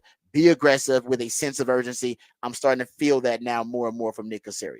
Yeah, and I like the trades too. I mean, I think that he's, trying to be aggressive in ways that are not necessarily just going out and spending tons and tons of money, but saying, I'll give you a 5th, 6th round pick, or this player we're not going to use anymore. Give me somebody I can use, and don't make me have to go bid against other agents and other teams.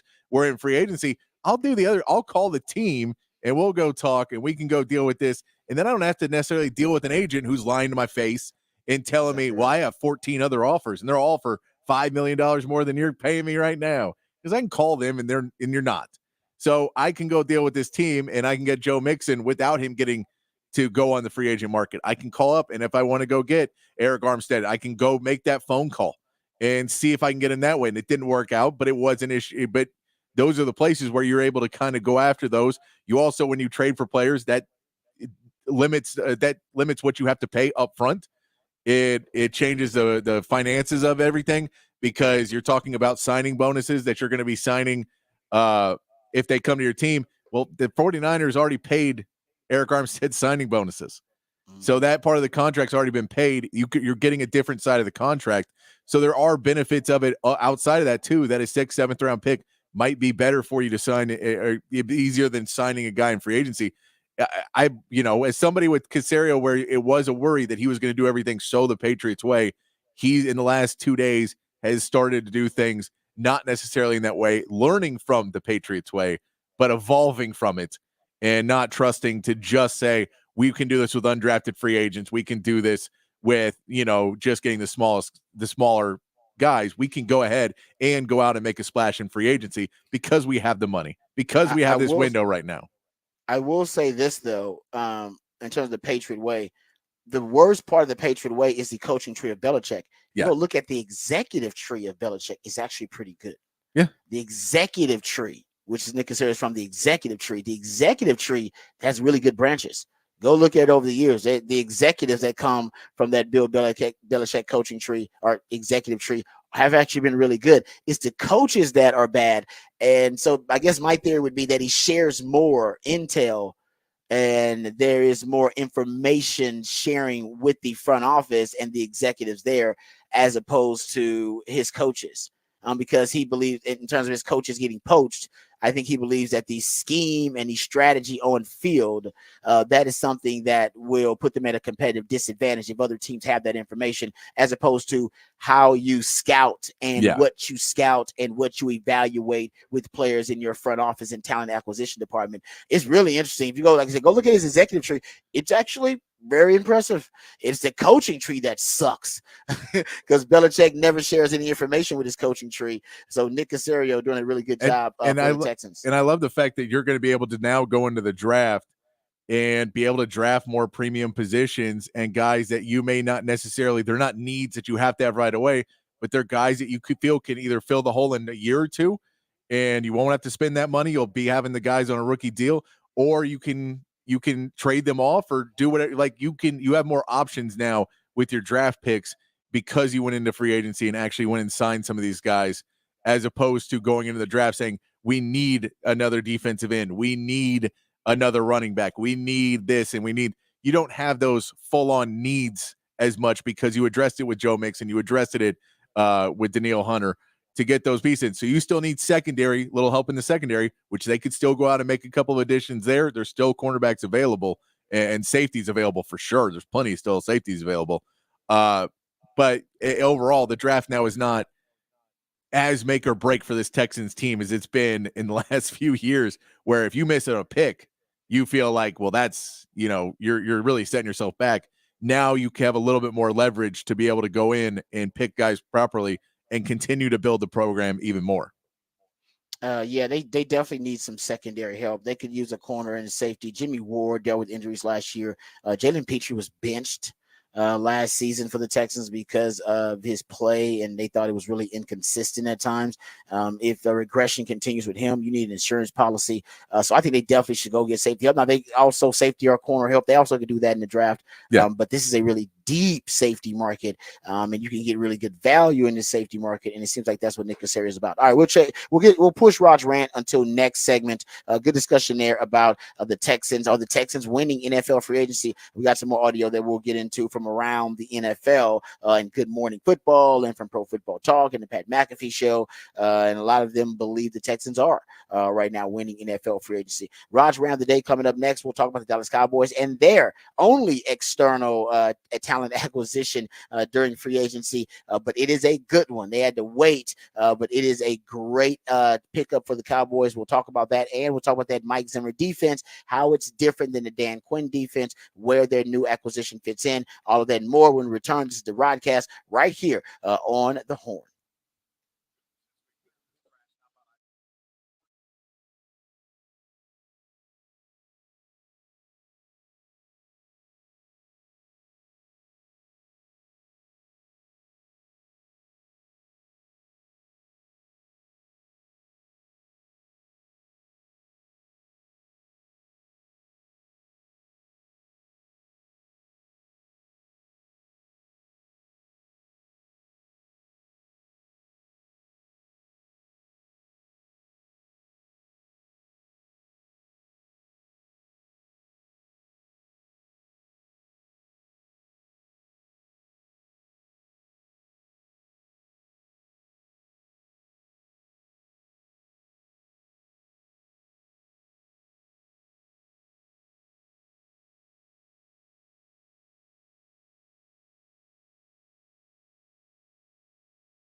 All right, let's get into the Cowboys and their latest talent pickup and talent acquisition in free agency. Eric Kendricks, they pick up the 32-year-old linebacker who has agreed to a one-year deal with the Cowboys. Like everybody in the Cowboys organization right now, he's on that one-year deal. The head coach is a lame duck coach, essentially on the last year of his deal. Quarterback Dak Prescott hadn't been extended yet. He may play on his last year of his deal in a contract year. Micah Parsons picked up the 5th-year option with him. CeeDee Lamb is ready for a new contract. He's at the end of his rookie contract. Mike Zimmer only signed a one-year deal. Seems like there's a theme developing with the Cowboys, but I digress. Eric Kendricks, one-year deal, big get for the Cowboys. The report is that he actually agreed to terms initially with the Texans. And because of a conversation that he had with Mike Zimmer, who he played for in Minnesota, because Kendricks was in Minnesota from 2015 to 2021. So because of that conversation, it may be Zimmer let him know exactly how he was going to utilize him and how he was going to fit in his system, because he knew the system really well. He decided to renege on his agreement with the 49ers, and he's going to sign with the Dallas Cowboys. It's huge because Leighton Vander Esch, nobody knows what's going to happen, but nobody knows what he's going to do. But everybody knows that he's got the neck injury. The expectation is that if he retires, which a lot of people think that he will, that if he retires, Cowboys are going to need help at linebacker, and they're going to need veteran help. Eric Kendricks can be that guy. DeMarvin Overshown coming off the injury. Remember, they moved Marquise Bell from linebacker back to safety because he was moved to linebacker because of the injury issues. Damone Clark was the only linebacker for the Cowboys that played the entire season. And Eric Kendricks, he's very durable. You don't really, knock on wood for him, but he hadn't had to worry about injuries most of his career at all. He's had at least 100 tackles in every season except for one. He led Minnesota in tackles in 2022 at 137. This guy was an all-pro as recent as 2019, so he can be a great mentor for your young linebackers like Damone Clark and DeMarvion Overshown. But also, this guy is a tackling machine. He's consistent, he's durable, and he knows the system really well. No Cowboys had to wait. Cowboys fans had to wait on this, and they're a little upset about the Cowboys' lack of initiative, if you will, in free agency. But I think this is a great move, and it's good value for the Cowboys. You got a former All-Pro that's going to sign a one-year deal with you. He's 32, but like I said, he's really, really productive, and he's a tackling machine.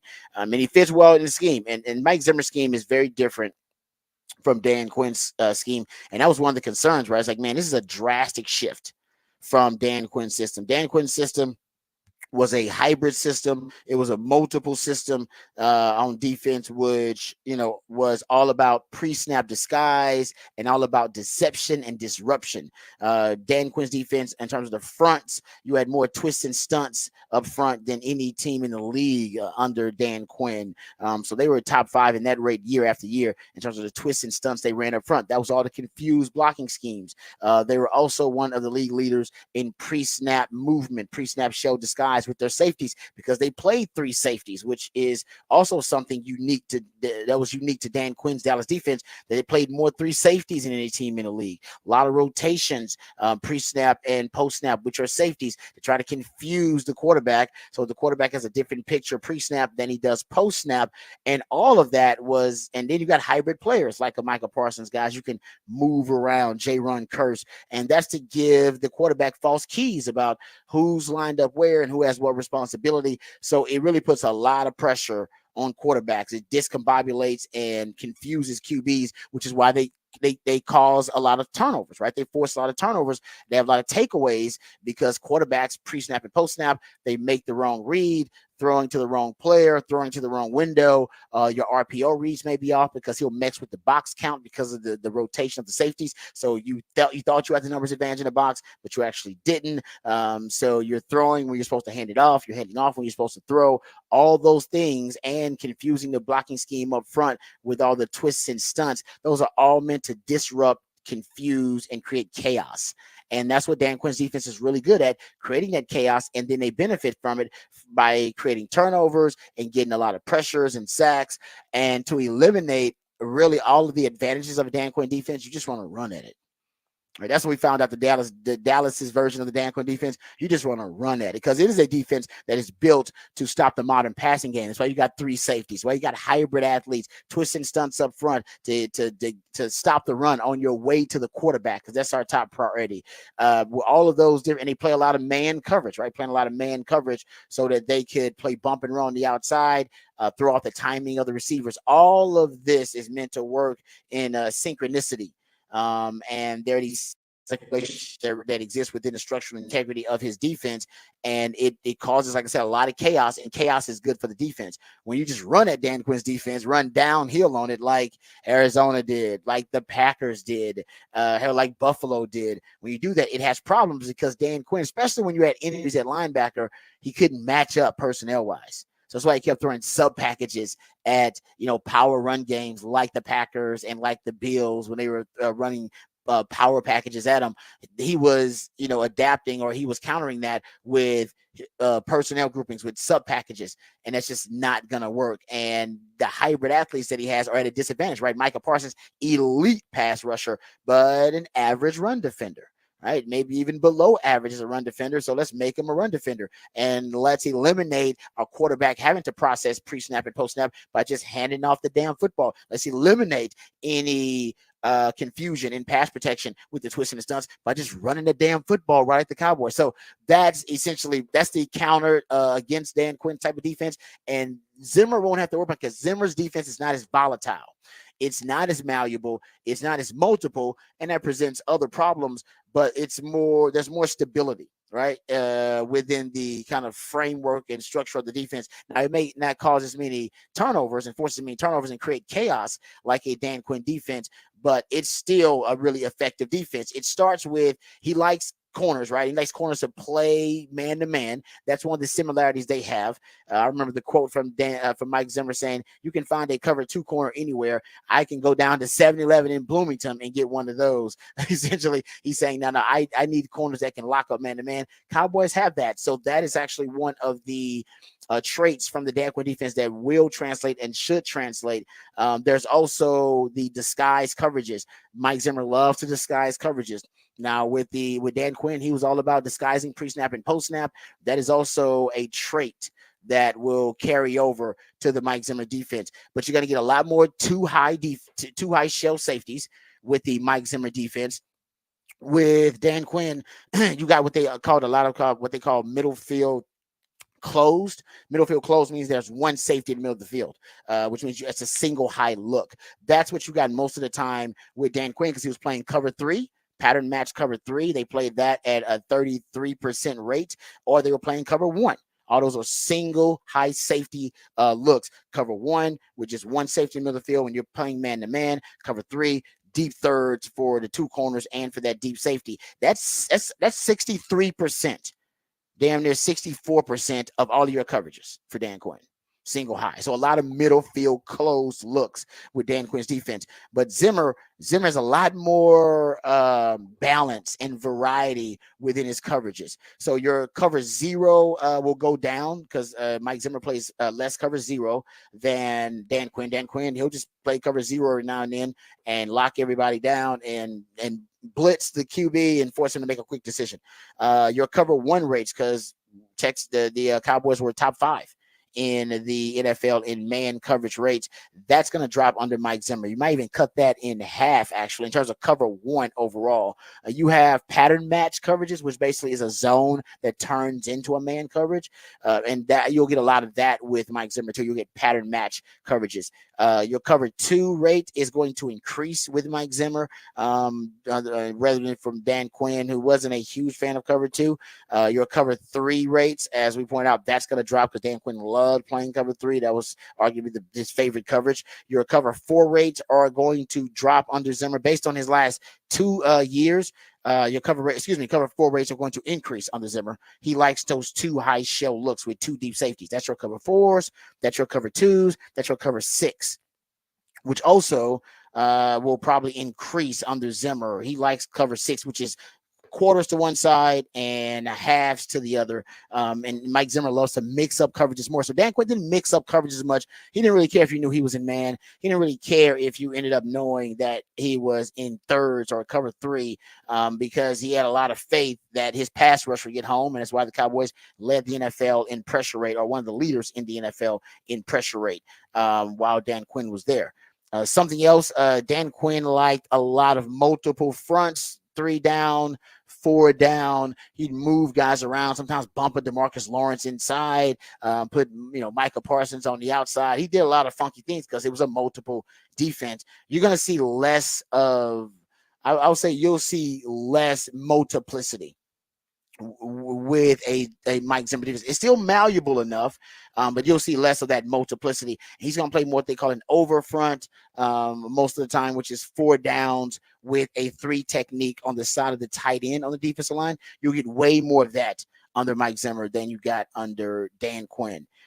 So that's also one of the things that's kind of a unique trait to Mike Zimmer, which also means they do need either Mozzie Smith to show up as a defensive tackle. Jonathan Hankins just got paid by in free agency by another team. The Cowboys are going to need a run stuffing, old school nose tackle or defensive tackle. That's going to be big. They have pass rushing defensive interior defensive linemen.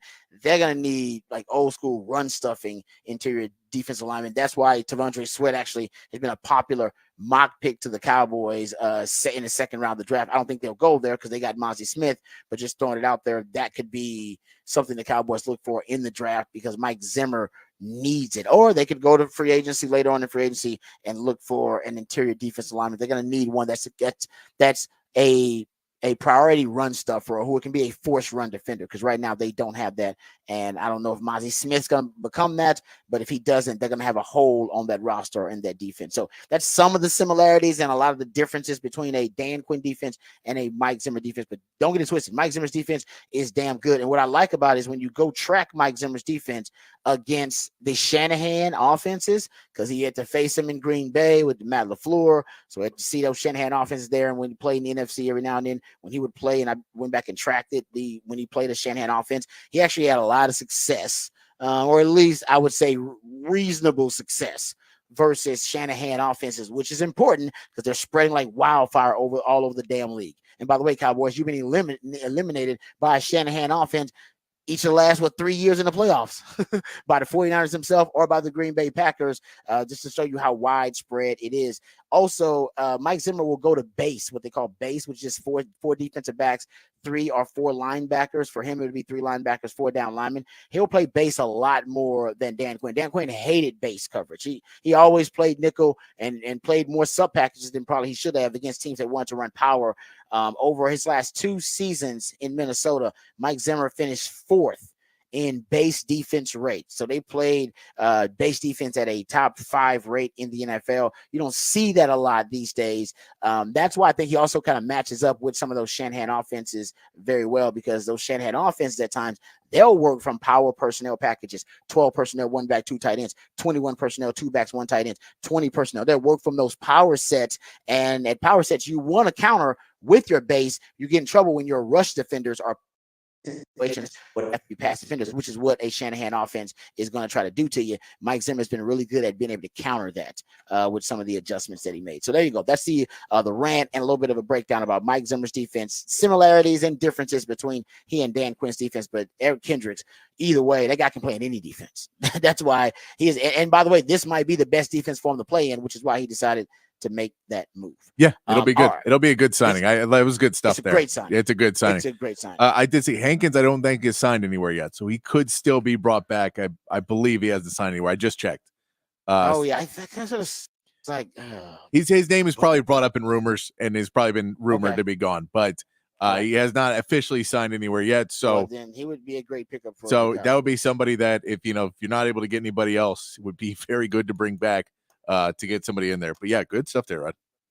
All right. Thank you, brother. I appreciate that. We come back. We'll get into what the facts, what the stats on the other side. We'll also dive a little bit deeper into the big fat poll today my man Patrick has up there. We'll dive into all of that and more when we come back. This is the Rodcast featuring my man Patrick Davis. I'm lifetime Longhorn Rod Babers, coming right back on the horn.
All right, welcome back to the Rodcast. Time for What the Facts and What the Stats.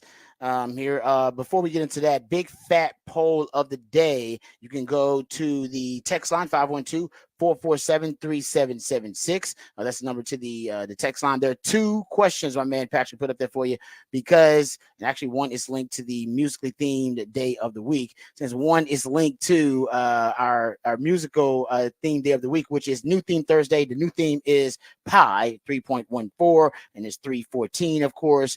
And Patrick wants to know, are you a pie or a cake person? Because we're talking about pie.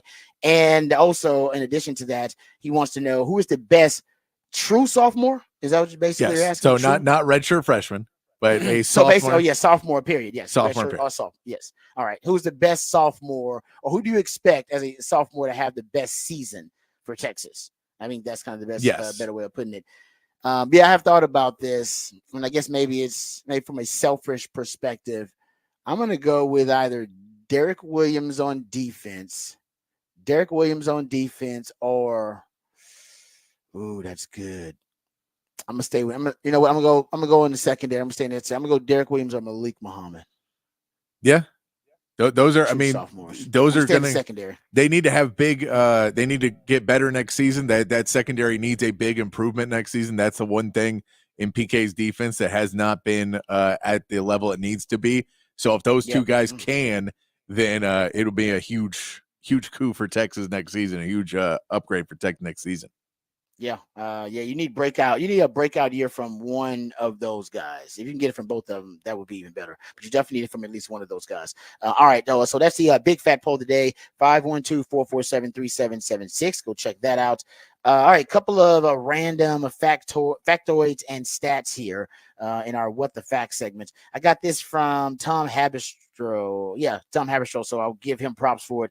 Apparently, the Celtics are just ripping through the NBA right now. The Celtics by far and away look like the best team in the NBA, but they haven't been great in clutch time, I guess. And there's been a lot of criticism of Jason Tatum and how he has been lacking in clutch time. Right now, Tom Haberstroh says that he is shooting 19% on threes in the last 3 seasons in clutch situations. 19% on threes in the last 3 years in clutch situations. That's been has been a topic. I've seen this several times. You watch more NBA than any human being I know, Patrick. You watch a ton of it.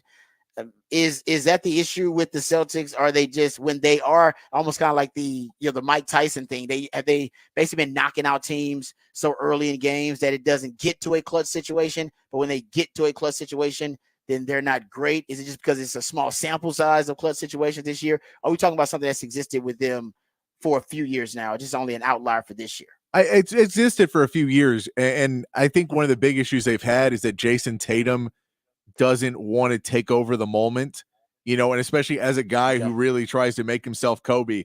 There was too many times that we've seen in the playoffs where he's been standing off the ball and playing more of a decoy, and Jaylen Brown wants to be that guy. And so when you see it, Jaylen Brown is a guy who, if you give him the ball in the last minute, he's going to go with it. He doesn't want to pass. He doesn't want to. He wants to go score the points. And Jason Tatum is okay with not going to make that basket.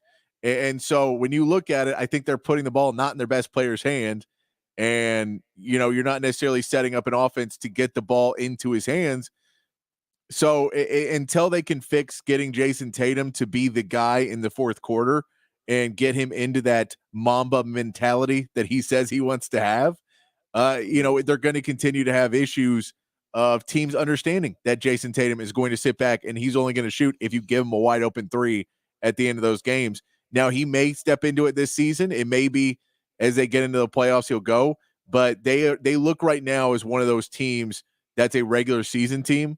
And I know everybody's really hot on them because they get there, but the teams that tend to dominate during the regular season usually end up having a little bit more problems as the season, as the game slows down a little bit, as the refs let the whistles, swallow their whistles a bit more.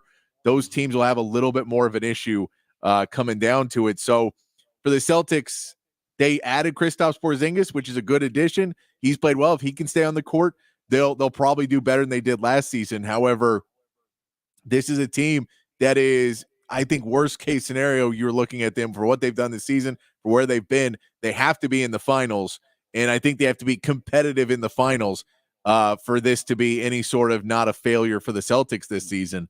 And we just don't know what this playoff team is going to be. We just don't know.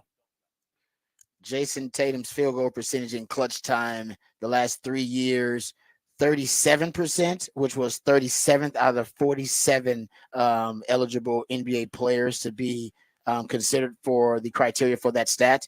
In 2022-23, it was 35% field goal percentage in clutch time. That was 50th out of 57 players. And this season, he's at 31.9% field goal percentage in clutch time, which is 27th out of 28 players who are eligible for that. It's a reason why he doesn't get as much MVP talk. Is because he disappears in those in the biggest moments. You don't see Jason Tatum making the biggest plays. So he's great all the rest of the season, but in those big moments, he has not been that guy. Jaylen Brown wants to be that guy, though. And look, they gave him a max contract. If you want to, if I'm Joe Mazzulla, I may just start getting the ball to Jaylen Brown in those moments and tell Jason Tatum, if you don't want it, that's fine. But you can tell me in the locker room you want it all day long until you're going to be Jimmy Butler and go into the huddle and draw up a play and you go, you give me the ball. No one else on this team gets the ball. I get the ball. I don't think Jason Tatum is that guy. And a guy like Jimmy Butler is the guy you want in the playoffs because he's not as good all season long. He's Jimmy Butler. He's a first. Before the All-Star break, Jimmy Butler is, man, he looks like his career's over. This is the downfall of Jimmy Butler. In the second half of the season, he starts to go, oh, yeah, Jimmy Butler's a pretty good player. And then we get to playoffs, it's Jimmy Butler. So he just does it, that progression. Jason Tatum kind of goes the opposite direction. And that's where the problem has been with the Celtics is they don't necessarily have that grit that you want for a team that is winning as many games as they're winning. Yeah, there you go. So that's what the stats is basically showing you that the Celtics, although they are right now one of the hottest teams and looks like the best team in the NBA during the regular season, when it comes on to clutch time, they may have some issues to resolve. We come back, we'll get into the big headlines of the day. We got Horn headlines. We'll talk about whether the Texans are winning in NFL free agency. We'll talk about the Dallas Cowboys finally making an external free agent acquisition, and we'll also get into some of the other big topics of the day. All that and more right here on the Rodcast featuring Patrick Davis. I'm lifetime Longhorn Rod Babers right here on the Horn.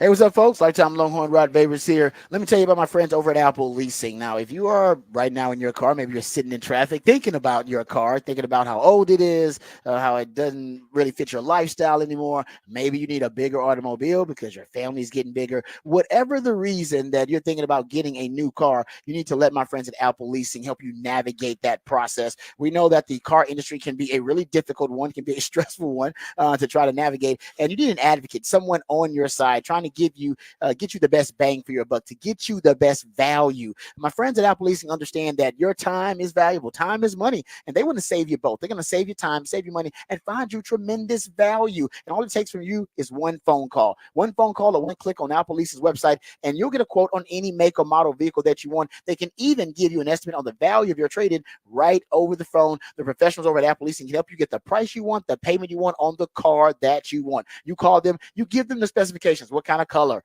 what color you want, what kind of car you want, whether it's a truck or a sedan or an SUV. You let them know all the details about what your budget is, what's your price point. Are you in a bad lease? They'll get you in a better lease, and they'll take care of all the heavy lifting, all the stress, all the headaches involved with you doing your own research, vetting the dealers, going to different dealerships. You don't have to do that with Apple Leasing. They'll do all that for you, and all you got to worry about is enjoying the new car smell. They have what they call a simple interest easy lease, which is going to make things, well, simple and easy for you. It's going to give you more more flexibility, which is going to give you more possibilities and options to help you find the vehicle that fits you best, but more importantly, the vehicle that fits your budget best. They get all the same discounts, all the same incentives that the dealers do, except my friends at Apple Leasing, they like to pass those savings on to you, the customer. So what are you waiting for? Give them a call, 512-346-9977. That's 512-346-9977, or visit appleleasing.com. That's appleleasing.com.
All right, welcome back to the Rodcast, new theme Thursday edition of the Rodcast. That's when Patrick the Idillionaire decides that there's going to be a new, fresh theme. He's got to get creative, man. He's got a lot of these musically themed days of the week, and he went to his nerd card. It is 3/14. That makes it National Pie Day, not the eating kind of pie, but the numerical pi, 3.14. So in tribute to 3.14 being National Pie Day, he is playing songs that do reference pie, either in the title, in the chorus, or some type of way. So there you go. So he actually is giving a shout out to pie. Ironically, not a pie guy. No. Does not like pie, but giving a shout out to pie, the numerical, and I guess the food as well. That also led to the big fat poll of the day question. One of them, which is, do you prefer cake or pie? And I'm cake all day, every day, and twice on Sunday. I can't even think of the last pie I had in my life. Maybe sweet potato pie was probably the last pie I ate. And I was probably 8 or 9. And I was like, I don't know what the big deal is. This is not great. I don't know why y'all make a big deal out of this pie. This is not great pie. No, I can tell you the last didn't pie do it for me. The last pie I had was either a shepherd's or a chicken pot. I will go with savory pie a little bit more. Go. The hot pie. There you go. I like that. Now, and if anybody wants to claim pizza pie, you're out of your mind. We're not going to claim Sam's pie, but that's now too you much. are just a sociopath. Yeah, now you're just trying to find me on semantics now. No, but that's a good question. I mean, for Patrick and I, we are aligned on the pie cake discussion. And some people are like, "Hey, man, why can't you love both?" And I feel y'all. If somebody's like, "You know what? I love both. I love pie. Why do I gotta be a boob and a butt guy?" You know what I mean? I love both. I appreciate both the boob and the booty. Just like that. I appreciate the pie and the cake, baby. You can't be on both. You can't be a Duke and a North Carolina fan, man. You got to pick one. Is pie and cake, are they arch rivals? Arch rivals, are they vicious competing enemies in the same space? I yes. guess. There you go. All right. Well, that's a good point there. All right. So there you go. That's one conversation. See, we can take it deep. My man Patrick and I can take it deep if we need to. The other question in Big Fat Poll today, which sophomore at the University of Texas on the football team, which sophomore, whether it be a true or a redshirt sophomore, they got to be a sophomore, though. Which one of those guys you think is going to have the biggest impact or the best season among the sophomore group? I already went to the secondary. I'm a little bit biased. I went to Derek Williams and Malik Muhammad. There's a lot expected of that group, and if that group is going to take a huge step in improvement, it's going to have to be the young guys. And these are by the way, these are the guys in that secondary that weren't inherited, or these are the guys that they actually recruited and actually are developing on the field. The rest of them, they were guys they inherited, like, my man Janae Barron and Terrence Brooks, the rest of those guys in that secondary, Taft Daddy, rest of those guys. I mean, those are guys that they're. So I think this is a group that they are actually guys they are handpicking, and I think those are the guys that need to step up to take this secondary to another level. All right, we'll talk about Texas football, of course, we always do. So that's the Big Fat Poll of the day, 512-447-3776. Also, we'll get into some Texas football discussion where we go behind the burnt orange curtain. That'll be coming up next segment. But Cowboys fans, I know you're excited about the acquisition, the only acquisition the Cowboys made so far in free agency, but it is a damn good one. So we'll talk about that, what it means for the Cowboys. We'll also get into the Texas basketball conversation. We'll get back to it. We already talked about it, and I knew I was a rant coming from my man Patrick, and I was right. That rant came early this morning. I already know when Texas basketball loses, especially a game they had a 10-point lead at halftime, there will be a rant coming from my man Patrick. So we'll get back to that, talk some Texas basketball and what went wrong for Texas and what can we hope for when they get into the NCAA tournament. We'll talk about that. We'll also have the Horn headlines coming up here momentarily to get you caught up with all the big stories of the day. Before we do that, though, Patrick, let's get into this Texas basketball conversation just a little bit, because I know a lot of Longhorn fans out there are disappointed. I believe when we gave predictions yesterday, I think both picked Texas to win this matchup. Mm-hmm. K-State's not even a tournament team, even after beating Texas. Yeah. They are not considered yet a tournament team. They do have a chance, though. They beat Iowa State, I believe, last game of the regular season. Iowa State was a top 10 team, and they'll play Iowa State again in the Big 12 tournament. If they beat Iowa State again, there's a good chance they go from bubblicious to being obviously into the tournament. There's a chance of it. I don't know if it's a good chance, but there's a chance. But either way, Texas had a 10-point lead at halftime, end up losing 78-74.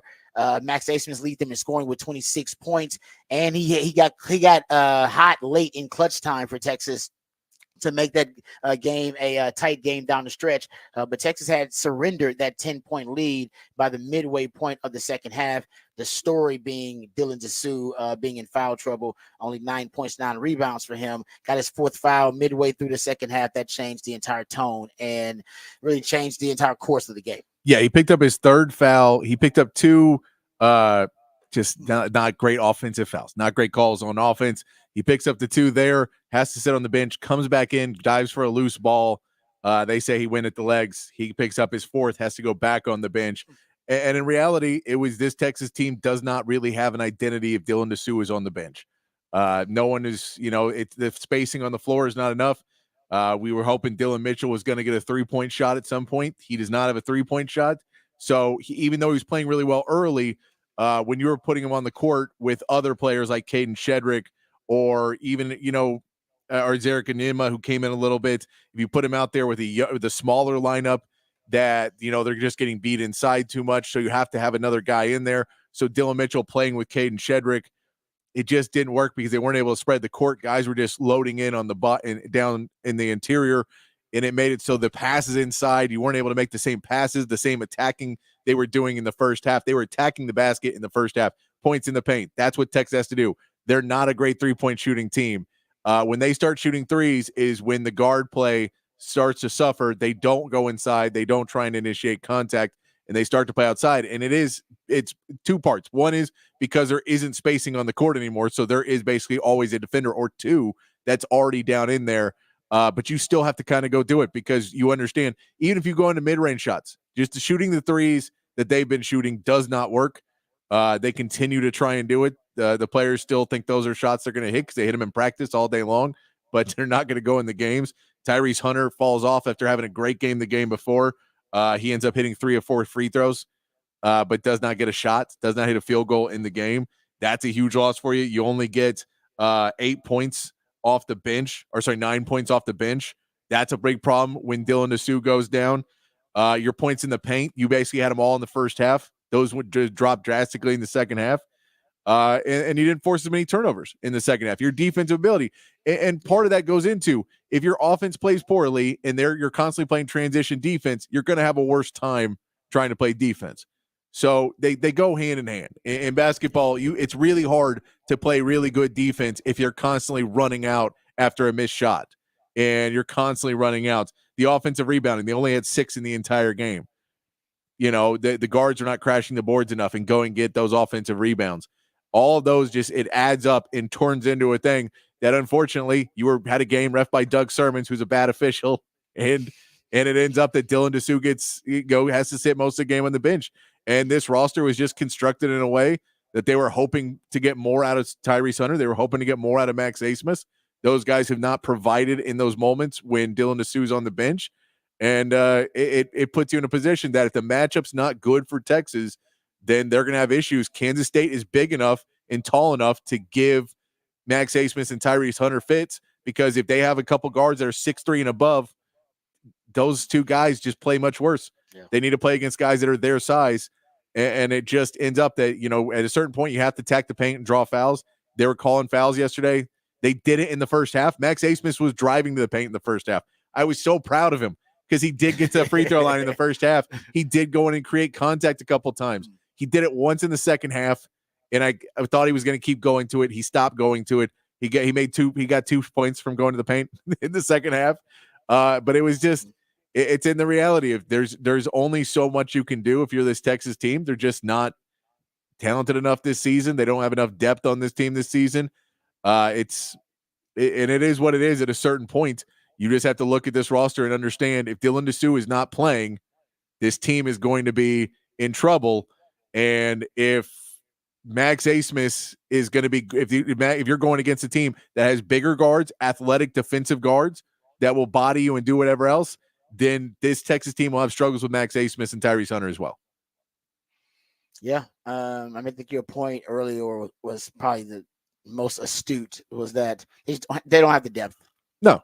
And that's reflected in the bench scoring you talked about.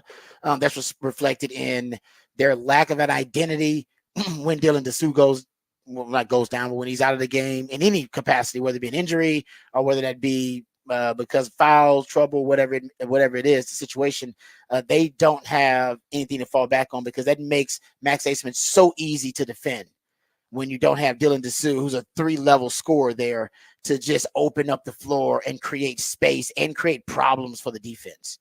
And when they don't have to worry about that, Texas doesn't have an answer. They don't have a solution. No, and you also see, I think over the offseason, you'll see Kendall Weaver work on his 3-point shot a lot, because the reason he's not on the floor more is because, again, defenders are just sagging off of him. And and that's that. If you start driving the paint, they start attacking over and trying to swipe at the ball and start trying to go after you, because they're not going to respect his 3-point shot. He only took one. He missed it. He was wide open. So those are the problems, is the guys they have in. The reason IT Horton played, which IT Horton actually had a decent game. Pretty good. Yeah. 30 minutes. He hit 6 and 9 free field goals. He went 2-4. But IT Horton's doing all the things that when we talk about, he's trying to go in and drive to the paint. He's taking mid-range jumpers. that are just higher percentage. He says, my 3-point shot's not falling. Let me get into 15-foot shots. They're free throws. They're easy. Yeah. I can hit these all day long, and no one's even guarding you because they're waiting you to get to the basket or they're waiting you to shoot threes. So we can score points off this and just stop these droughts, get back on defense, and just have a better shot. He gets it. He's getting the coaching. He's taking what they're saying. That's why he's back in the starting lineup. One of the reasons is he's listening to what they're saying. And it just seems that Tyrese Hunter, he's playing defense well enough, but, lack of size. And then his shooting just disappears. He attacked the paint a little bit, but it went away from it. And they just don't have the identity and the leadership on the court when Dylan Dessou's not on. Yeah, no, it's a good point. The leadership thing you brought up too is really interesting as an observation. They do. They lack the leadership. There's nobody there to really settle the guys down, and really get everybody focused and on the same page. They do play erratic. They play as individuals. Yeah. When Dylan Dessou's not out there. No, it's good stuff there. No, it's frustrating watching Texas basketball. They are in the tournament. There's no reason to freak out about that. I mean, they're in. Can they win a game in the tournament? Matchup. It's matchup.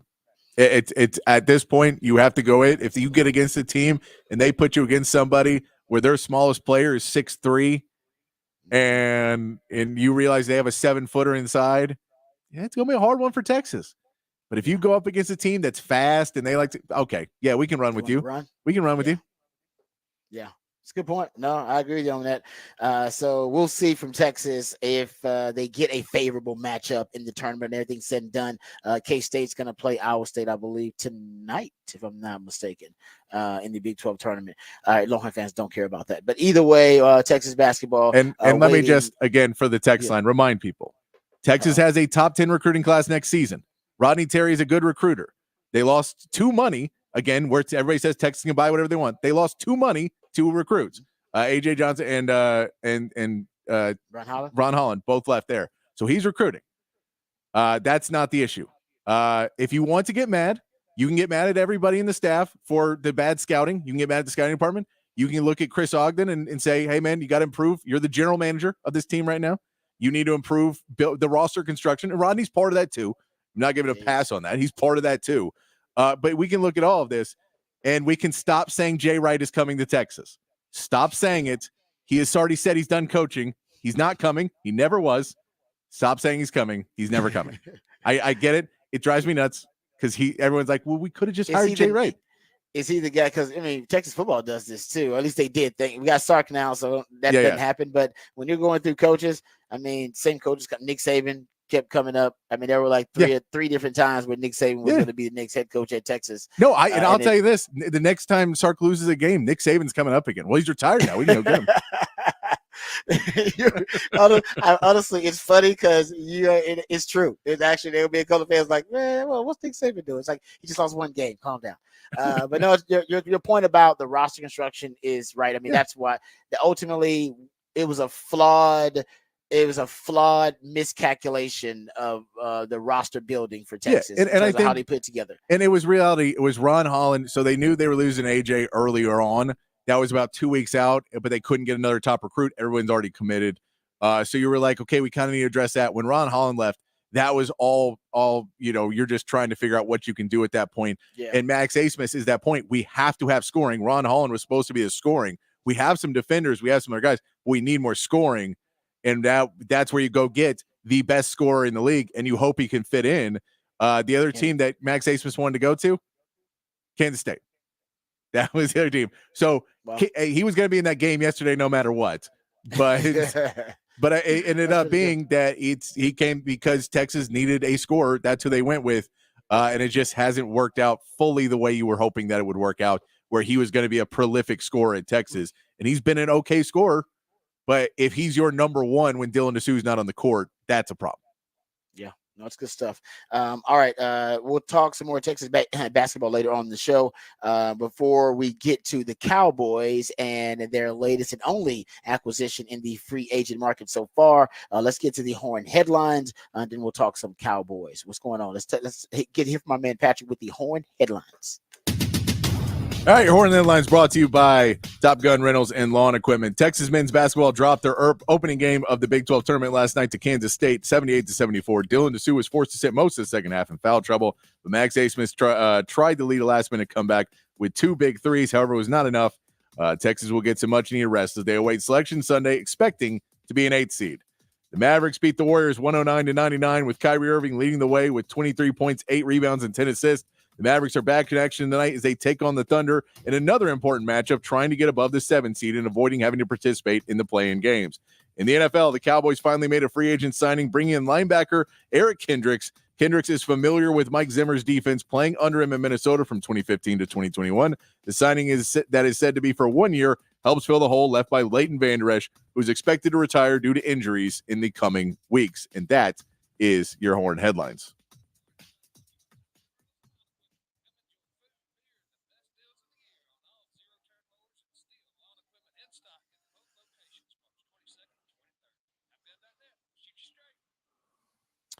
All right, thank you, Patrick, for the Horn Headlines. Let's talk about the Cowboys because there's now a little bit more buzz brewing around the Cowboys, and Eric Kendricks is the only signing, but there's still now I think talk that the Cowboys are going to make another move here. We'll hear from Jane Slater talking about that, but they signed Eric Kendricks, 32 years old, linebacker, much needed acquisition for them at a position where last season you could argue it might have cost them a playoff game. I mean, their number one weakness was rush defense, and they came versus the Packers. And it's because they had so many injuries at linebacker. DeMarvion Overshown, Leighton Vander Esch got hurt in that game. They were actually moving safeties like Marquise Bell to linebacker because they didn't have the bodies.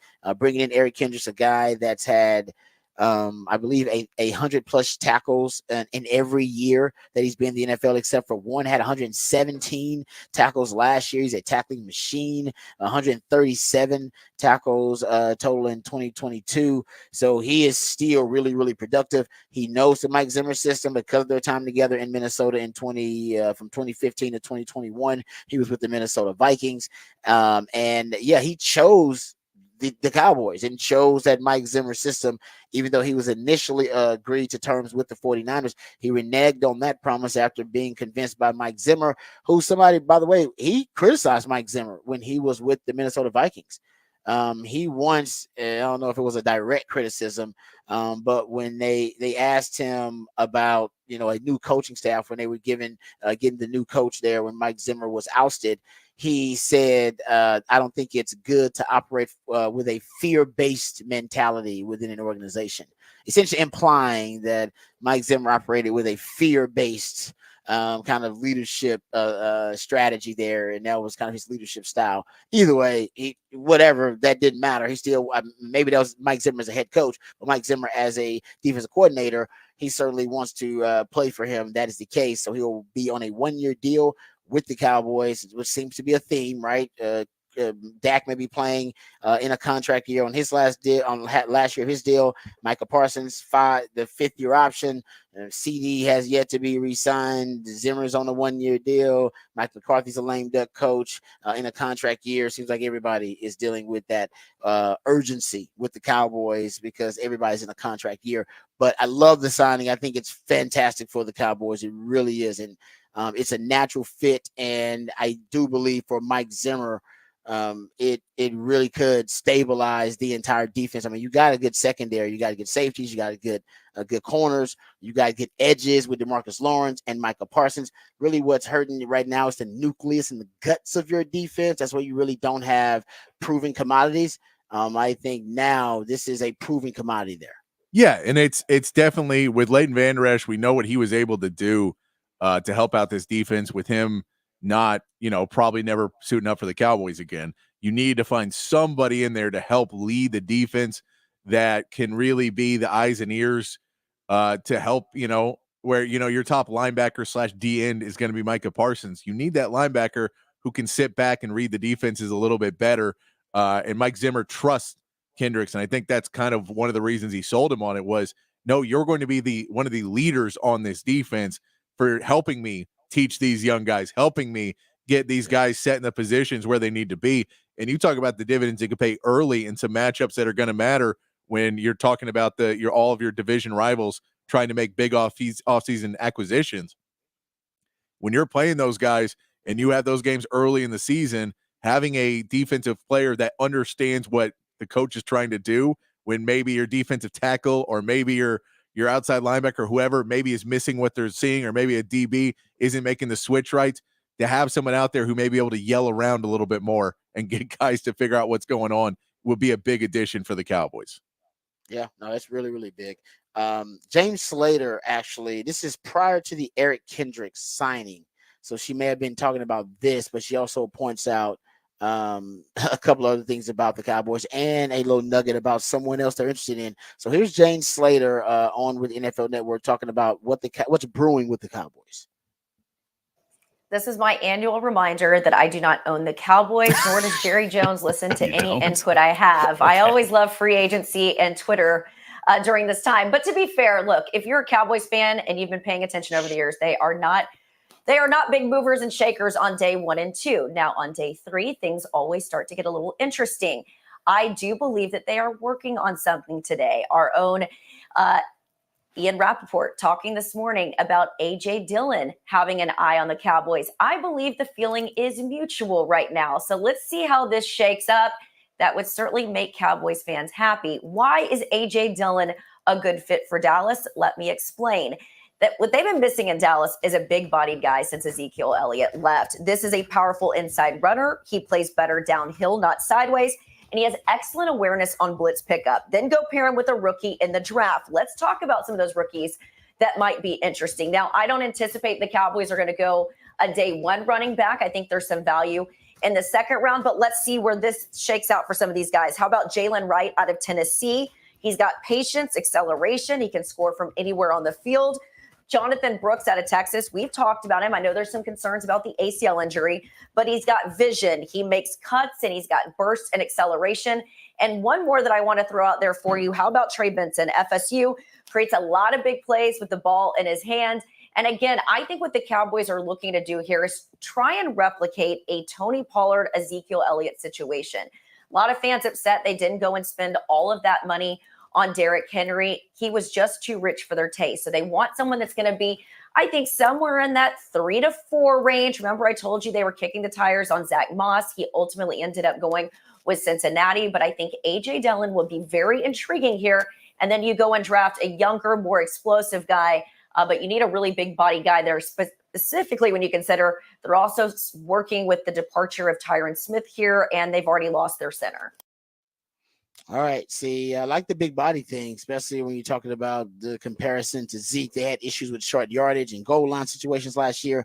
There's also, I think, the option, the Texans want to get rid of Dameon Pierce. You just don't know exactly how they're going to do it. I would, pick up the phone and call the Texans if I'm the Cowboys, see if they're willing to trade Dameon Pierce for a late round pick, a 6th round pick, something like that, to whatever the value they think of Dameon Pierce may be. 5th round pick, if it's that. I mean, that's someone the Texans will get rid of, want to get rid of, and he doesn't really fit the style of offense now with Bobby Slowick. That's why Devin Singletary took over last year.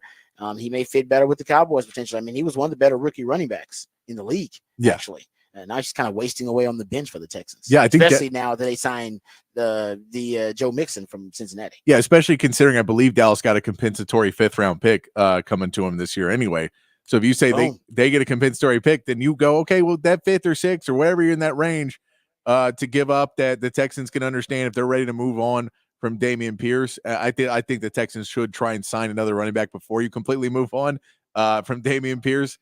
We know he's not playing, but at this point, he's your backup running back. You have to have him, and you got to hope for the best.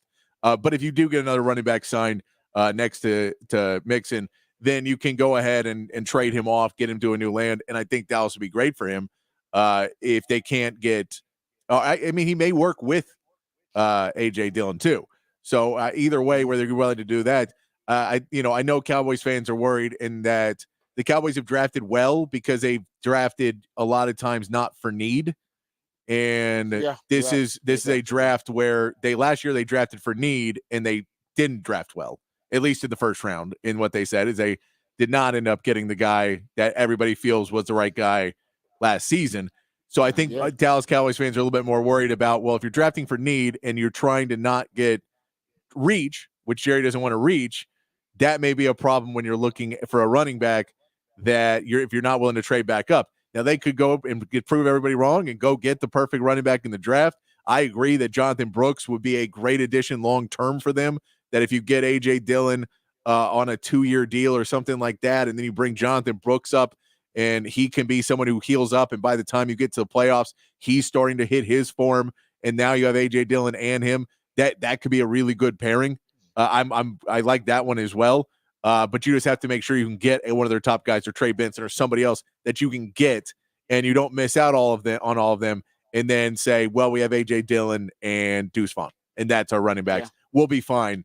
And they have other needs at linebacker and at the offensive line, so they may not be in the market to get one of those guys.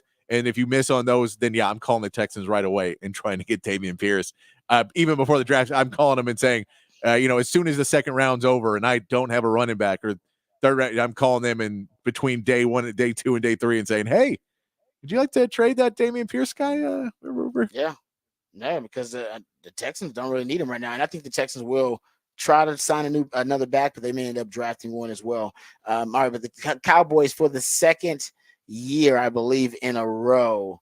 Actually, no, it's 2 out of the last 3 years, because in 2023 it was not the case. But in 2022's free agency period, they were the last team to sign an external free agent. And now in 2024's free agency period, they're the last team to sign an external free agent. So 2 out of the last 3 years, they've been the last team to sign an external free agent. Cowboys, this is the way they work.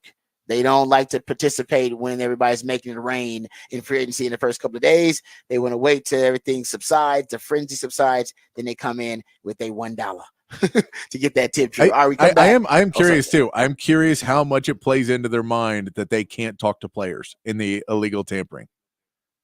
Yeah, for them it may play a big role, because that may be something where they're not as active in that, just because they don't want to sign players that don't want to come to Dallas and it's just about the money. They may not want to keep away from that. That may be something that Jerry's high on, because that is something to note, that you are not allowed to talk to players, only their agents in that legal tampering period.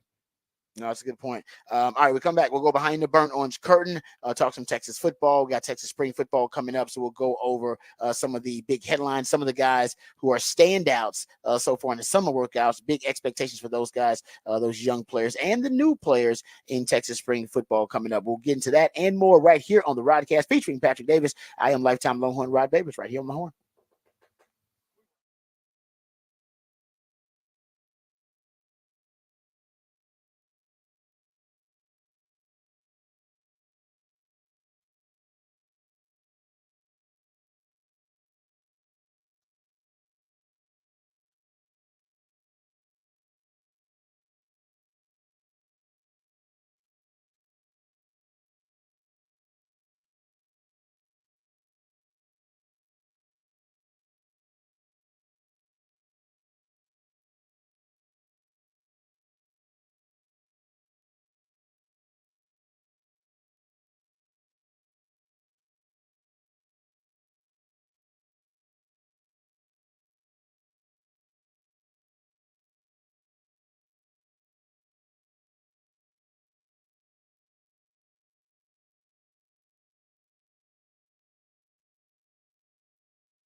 All right, welcome back to the Rodcast. Time to go behind the burnt orange curtain and talk some Texas football. There are a couple of items that I want to get to just really quickly, and we'll also, if we have time, we'll hear some audio of some guys from 247 Sports essentially giving a very big compliment to one of the Texas coaches because there is a situation potentially developing between one of the great rival between between two schools in the one of the great rivalries in college football, Ohio State and Michigan. And Michigan is trying to do some coach poaching, and they're doing it, which is something I don't know that really you don't hear of from very often. They're trying to poach a coach from their rival. And it's at a position that the Longhorns actually have been really excited and really, I think, complimentary in themselves of this coach here on the 40 acres and what he's been able to achieve. But Longhorn fans aren't the only one who's noticed the great job that coach has done. So if we got some time, we'll play that audio. Here is real quick though some of these stories that I've been gathering from different websites, a lot of great websites covering Texas football, especially leading up to spring football, about some of the new standout additions for Texas, whether it be transfer portal or some of in the recruiting class that came in. Now, they just got done with their off-season summer workouts, so the guys are enjoying spring break right now. Some of the guys are staying in town, some guys are going home. Spring break right before Texas gets going with spring practice.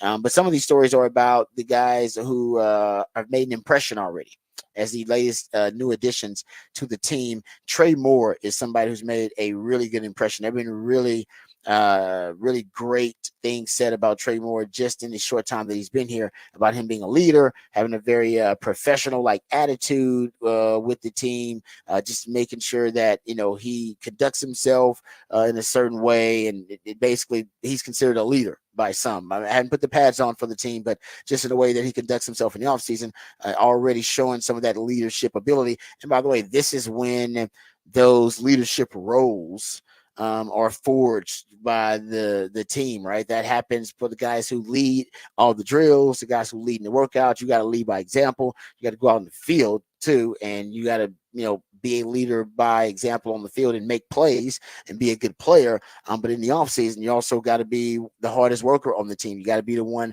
that's encouraging your team, the one that's willing to speak out, holding guys accountable.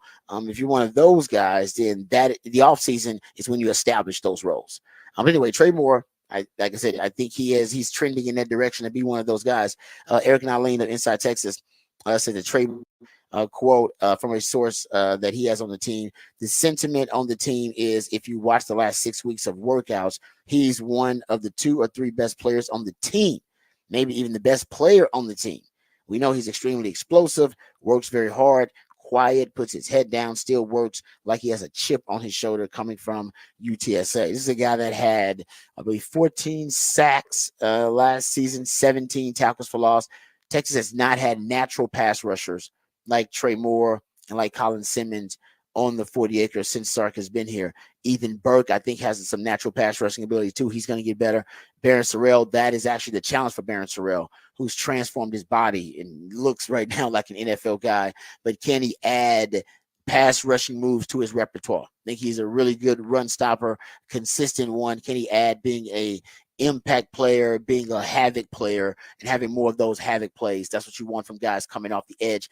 That's what Trey Moore has done. I mean, 18 sacks, 17 half tackles for loss. He's a havoc-minded defender, trying to force negative plays and make splash plays.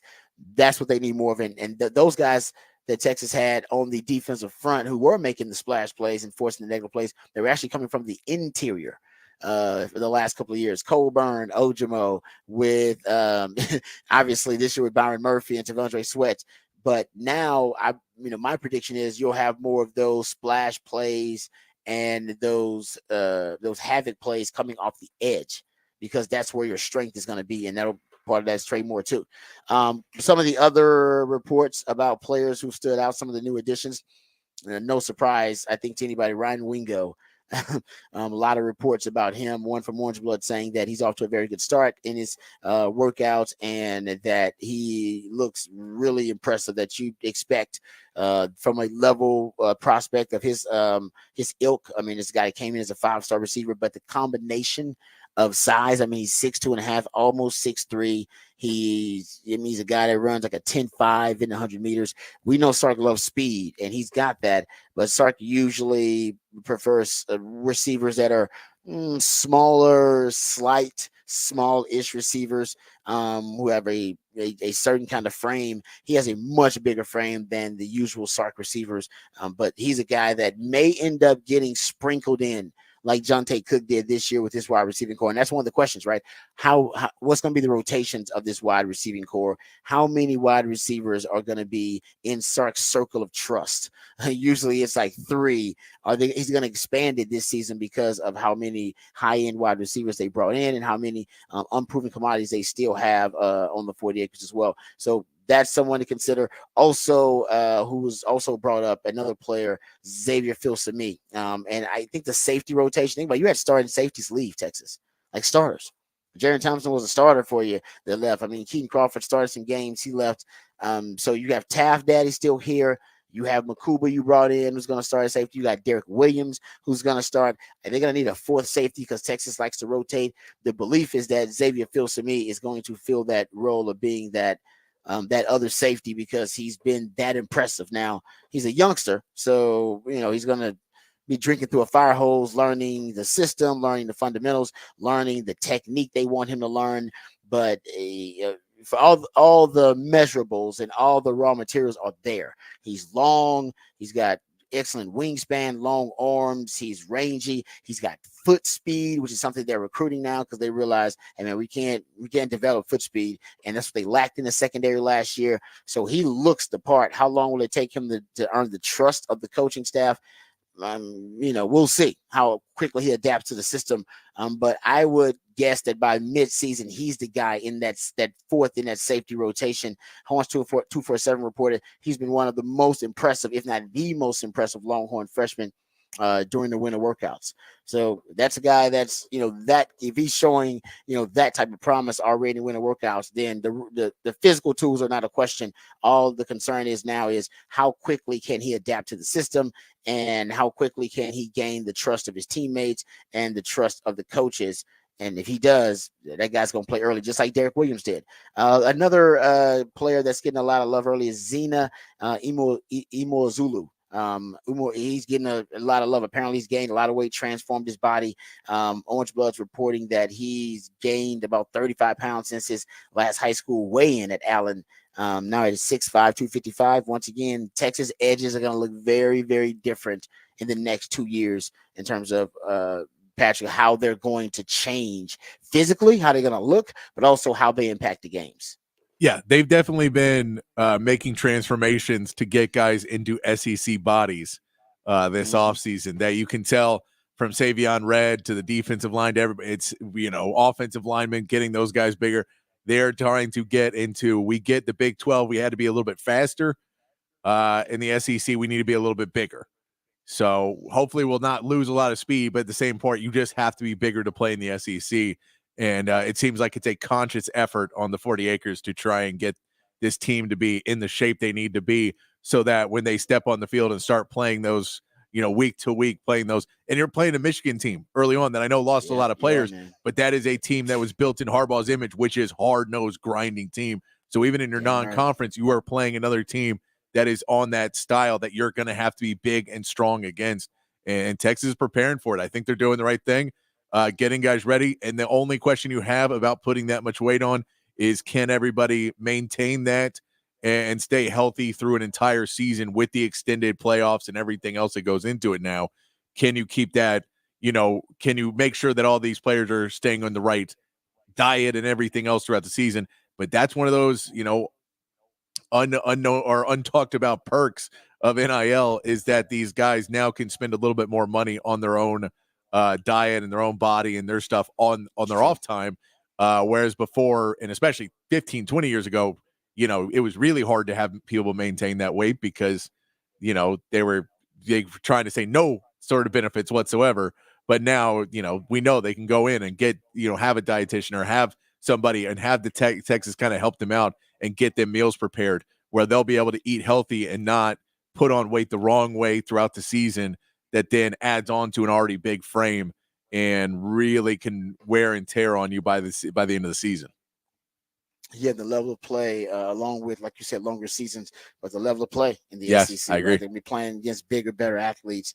So you got to have that armor to make sure you can kind of withstand the burden of being able to do that at a high level in the SEC. All right, good stuff there. We'll come back. We'll get to that sound, that audio. We come back to college football, which we will in the 9 o'clock hour. We're going to talk some more college football. There's some betting lines out about some of the big college football games. So we'll get back to that. We got off the record on the other side. We'll get into some of the wacky, wild, kind of crazy headlines from the sports world and beyond. We'll do that. So come on right back with us. This is the Rodcast featuring my man Patrick Davis. I'm lifetime Longhorn Rod Babers. Coming right back on the horn.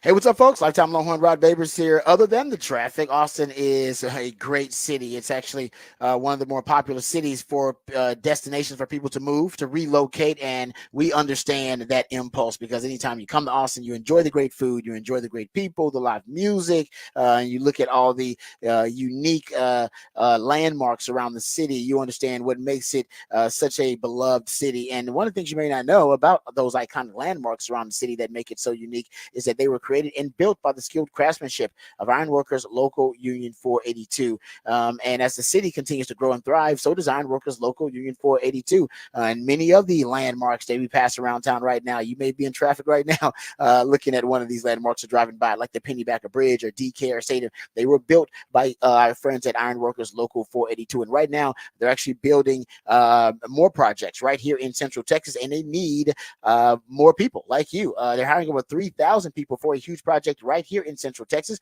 They're offering competitive wages, competitive benefits, a pension plan. They're even offering training for unskilled labor through their apprenticeship program. So if you're worried about whether you have the skills to switch careers and switch professions, well, you do, because they're going to teach you those skills that you need to be successful over at Ironworkers Local Union 482. Also, they have a competitive wage system. They also have a pension plan. They have competitive benefits too. So it is a great organization, been around for a really long time, and you now can be a part of it. All you got to do is reach out online today and do your own research. You got numerous opportunities. They have a number of different positions available. So you can go check it out right now online at ironworkers482.org. That's ironworkers482.org.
All right, welcome back to the Rodcast. This story comes from Fort Worth, actually.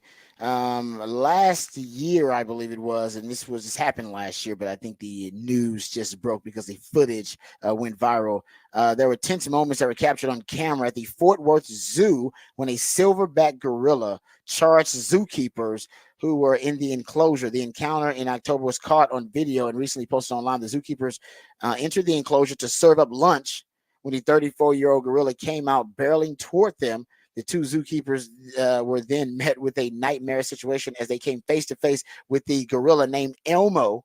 Former zoo security officer Ben White said he was the first responding officer at the scene. He said it happened during feeding time, so he wasn't supposed to be out whatsoever.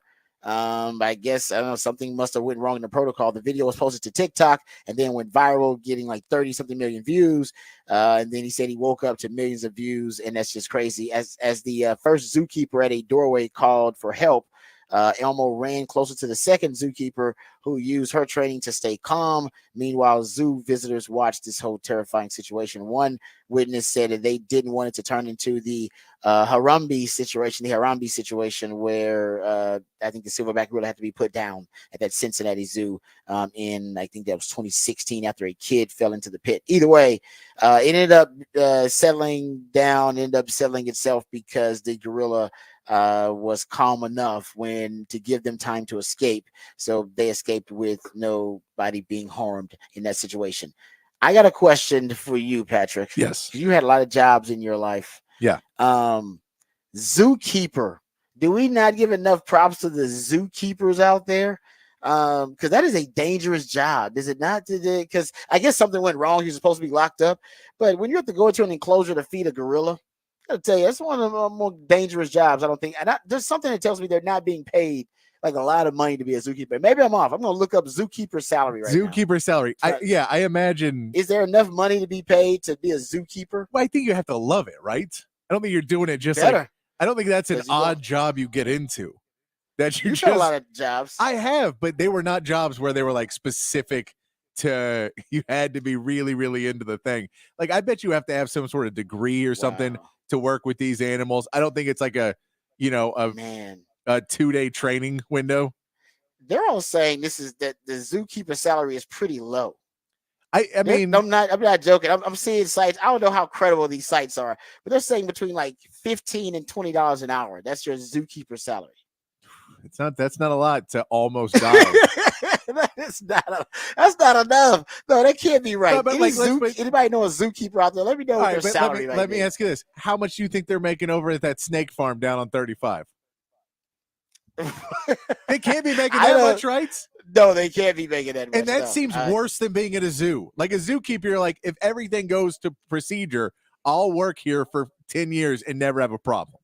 And I'll just be around animals, but there's fences. But it's a snake farm. You're like, yeah, I mean, any day, how much money you making? Somebody could leave the gate open and I just walk in and it's like, hey, by the way, a snake bit you. Or, hey, guys, be careful. One of the gators got out today.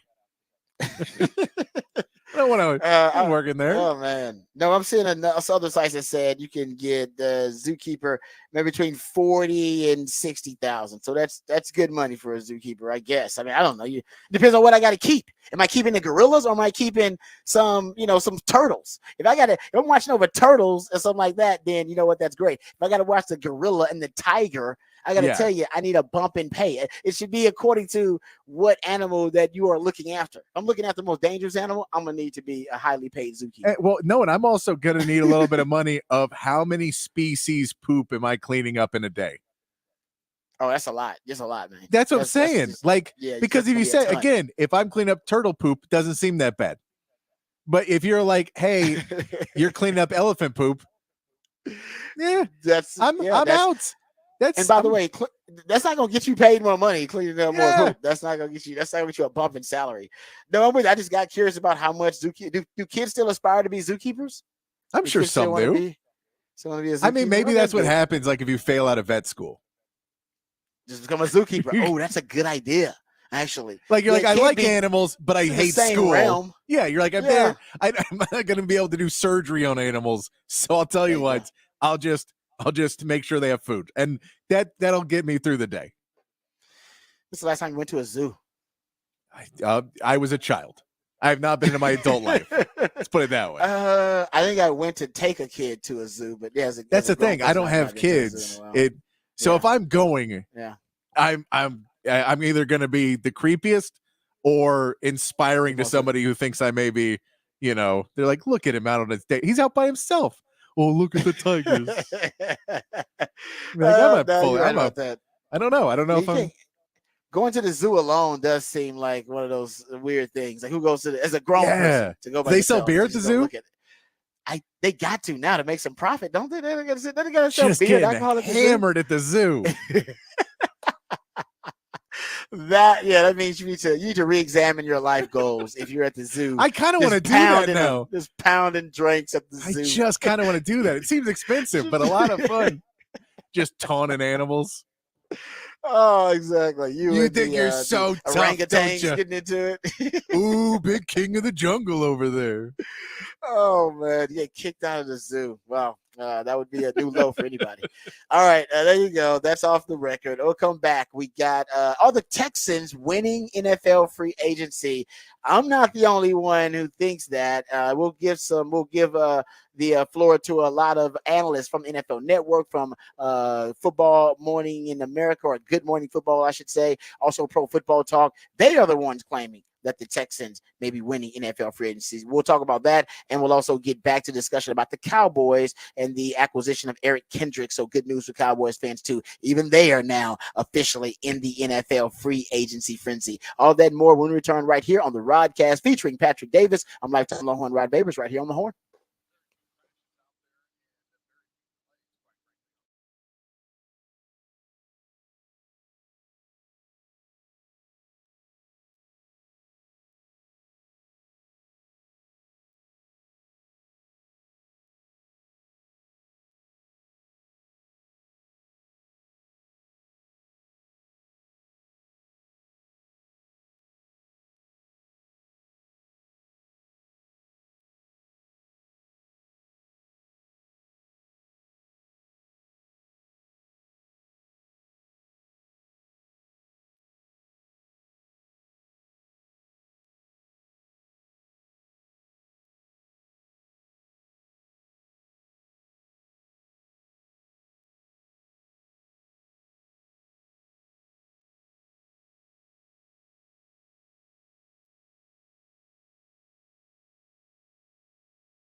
Welcome back to the Rodcast. It is a new theme Thursday. My co-host, the Idillionaire Patrick Davis, always coming up with musically themed days of the week. New theme Thursday, and the new theme for today is a nerd tribute. It is 314.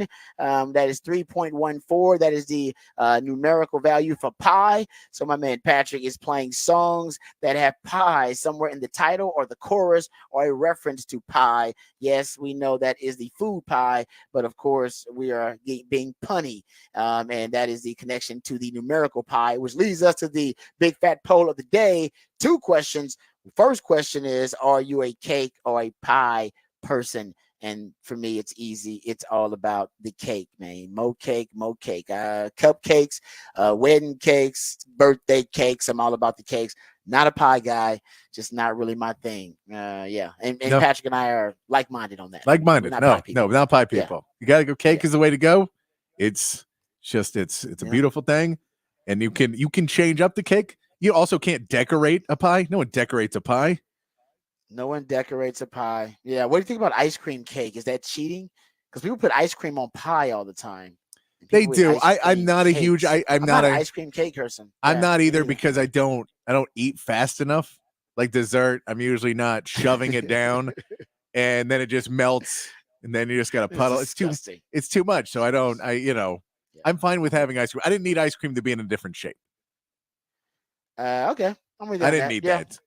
I'm okay with it. I'm okay with ice cream being ice cream and cake. Now I'll do cake and ice cream. I will do them together. I know a lot of people like cake and ice cream. I'm not a cake and ice cream. I don't want something that cold ruining the taste and the flavor of my cake. See, I can go, but yeah, I think you can go a chocolate cake and vanilla ice cream is always it's a classic. That's good. I don't like vanilla ice cream. That's true. That's right. It falls into the white condiments area. Yes, we're aware. Yes, pretty much. Yes. But I do like buttercream frosting because it has enough, the texture of it has enough stability, though, so it's not considered something white and liquid. You know what I mean? No. Even though, it's white, and I get that. We're just gonna have to. We're just gonna have to at some point just thaw out some nice vanilla ice cream, food color it, not tell you, bring it back to you. It'll be a blue or something, and you can just have that. My wife does that actually. My wife, when she makes any pasta with a white sauce, Alfredo or something, she will dye the sauce and dye it like brown or dye it a dark color, and then my mental block. Could you wait? Could you go? Have to worry about it. Could you go vanilla cake and then chocolate ice cream? Could you try and do the photo negative of it? That's weird though. It seems really weird. I do like chocolate ice cream and I do like vanilla cakes, that angel food. So you're right. I guess technically I could do that, but who has done that in history? I don't know. I don't know who's done the photo negative, Rod. You may be the first. It may be a new trend you can create. Yeah, you're right. People would see me doing that and they would stop and be like, that's weird. I've never seen that before. Chocolate ice cream with angel food. The best part about that scenario is them saying that and then you having to explain. You're like, oh no, but I can't eat white things. And I and not won't eat white things. So that's even weirder, actually. Is that different if you couldn't? It's like, no, I just refuse to do it. It's some kind of psychological block. There you go. All right. So there you go. That's one question from the big fat poll of the day. 512-447-3776. The other question for the big fat poll of the day: what sophomore? My man Patrick wants to know what sophomore on the team, redshirt sophomore, true sophomore, is going to have the best season, the most impactful sophomore on the team. A lot of good choices there. I chose the secondary DBU. I'm always representing young Derek Williams or young Malik Muhammad. Choosing one of those guys. I'm cheating. I'm taking two, but if I had to choose one, I'd probably just take Derek Williams. That young man, I think, is on an accelerated pace, considering he basically by the end of the year was your best cover guy at the safety position, and he was still kind of drinking through a fire hose. Just no way he had muscle memory of that system. He's going to have muscle memory now of that system, and he'll be playing even faster. I am curious. I've started to mention a couple times Anthony Hill. I'm curious to see with the enhanced pass rushing on the edges of adding a Colin Simmons and adding a Trey Moore, if he progresses into someone who plays a little bit further back, a little bit more, and is not just in that pass rushing schemes, and where he evolves as a linebacker, because if he becomes a linebacker who can play at a really high level off the ball and play and play in different positions for them at linebacker and then still possess that X factor ability to bring the blitz, then man, he could have a huge impact being used in different places. So his progression of learning the system, being able to play minutes in that system and snaps in that system last year, I'm curious to see his progression, because if he becomes more able to play a wider variety of linebacker roles, then man, he could have a huge impact and, for multiple years for Texas, and then still bring that presence of rushing the quarterback. Yeah, because I don't want to lose that with him. I want to keep him as a movable chess piece, somebody that can move around the front a little bit. But in order to do that, because you're right, I agree with everything you said. In order to do that, they need that other off-ball linebacker, whoever it's going to be. If it's going to be Bendo, if it's going to be Leon Lafau, they need to stabilize that linebacking core, give you some depth so you feel better about moving him around. Otherwise, you're going to keep him there. Because he'll be the stabilizing force of your linebacking core. But if you can find other guys that are dependable, he can give you consistent play there, capable, consistent play at linebacker, man, I would feel really good about moving him around, putting him on the edge when you want to, blitzing him up the interior gaps. And I think that's what's going to make him the most money too. Yeah. When NFL showcase his athleticism by showing he at linebacker that he can do. There's nothing he can't do at linebacker. He can drop into coverage. He can blitz. He can be a run stuffer and a force run defender in between the D to D gap. He can be a guy that can rush off the edge if you need him to do that. He can run with a wide receiver down the seam if you need him to do that. They got to showcase that with that young man. And I don't know if this year will be the year, because maybe this year they're bringing him along slowly, right? Yeah. I think last year they wanted him one read oriented, one key oriented. Hey, see ball, hit ball, so he can play fast, so the game's not moving too fast for him mentally. Now you're adding probably some more stuff onto his plate. The question is, they have that new helmet communication system. Defense will get a player that can talk to whoever the defensive coordinator is and help organize the defense. Will it be Anthony Hill? Usually it is somebody, in that linebacking core, or will it be a safety? Do they trust that young man to do it? That's a lot on his plate. I don't know if they want to put too much on his plate. So those are all questions I think we'll get more clarity on in the spring. And too, it's that the same thing you see with Micah Parsons. The more he can be feared in different aspects makes that blitz even more deadly, because you don't know if it's coming or not, because he's lined up and you have no idea if he's going to drop back in coverage or if he's going to come down or if he's watching the running back. You don't know where he's going to be. So the more pieces you can add into his game to make the defense not know where he's coming from and what he's going to do, man, he could be dangerous. And so the progression of this year, where I'm not going to be disappointed if he's still the same, a better player than he was last year, but not, an all-pro or an all-American. That's fine with me, but you're curious to see how far he gets along in that progression in the offseason. I totally agree with you. So good question. Big fat poll today, opening up some great conversation. Another great conversation before we get to the Horn headlines. Are the Texans the team right now that is trending toward winning NFL free agency? A lot of people think so. We played sound from James Palmer from NFL Network earlier in the show, who was raving about how great the Texans have done so far this offseason. Even said they may have the best edge duo now with Danielle Hunter and now with Will Anderson in the league. So they might have the best one in the league. Saying they might have one of the best defenses in the league now with D'Amico Ryans getting some of the pieces that he needs. Azeez Al-Shaair and bringing in Danielle Hunter, and now Jeffrey Okudah is another guy they brought in that he may have the pieces now to be a top 5 defense in the league, top 10 defense. He also talked about how D'Amico Ryans has flipped the perception, and now there are free agents in the NFL that want to come play for the Texans. Free agents that actually prefer to come play for the Texans, which is not something that was the case. They couldn't even get their starting quarterback to want to play for them 3 years ago when Deshaun Watson wanted out of the Texans organization. But now they have really changed the narrative. So these are some of the guys from Good Morning Football, and they're great. I mean, these guys are really good. I love Good Morning Football. It's a really good show. I'd recommend it. The couple of cuts here. The first one is Kyle Brandt, who is one of the hosts of Good Morning Football, and he's talking about the Texans. He has a really cool take on the Texans. Remember, we played that Nick Wright sound, maybe it was a couple of weeks ago, of him, who's a huge Kansas City fan. They asked him, hey, who's the biggest threat to Kansas City in the AFC? And he says, the Texans. The Texans are right now the biggest threat. That was before NFL free agency. And nobody's a bigger Kansas City Chiefs homer than my man Nick Wright, who did radio in Kansas City, did radio in Houston. So he knows both markets really well, too. And now here is Kyle Brandt and his take on the Texans post. Well, they're not done yet, but at least after the start of NFL free agency. We got next. I don't know. They came out 20, 25 years ago, and that was their slogan. I just feel like the Texans have next, don't you? Like they're sitting here and it's all just happening. And the quarterback and the coach and everything they're saying about the draft picks and the rookies of the year, it feels like they have next. And we've been waiting for someone to have next for a long time because the Chiefs just run over everybody. And it's almost like if you're the Bills or if you're the Ravens or one of those teams, now you have a new problem. It's not just running down the Chiefs, is that while you guys have been failing to do that over the last few years, teams have been building and rebuilding, and Houston feels like it has next. Feel like they got next. That's another, well-respected NFL analyst like Nick Wright saying, no, the Texans are the ones they got next.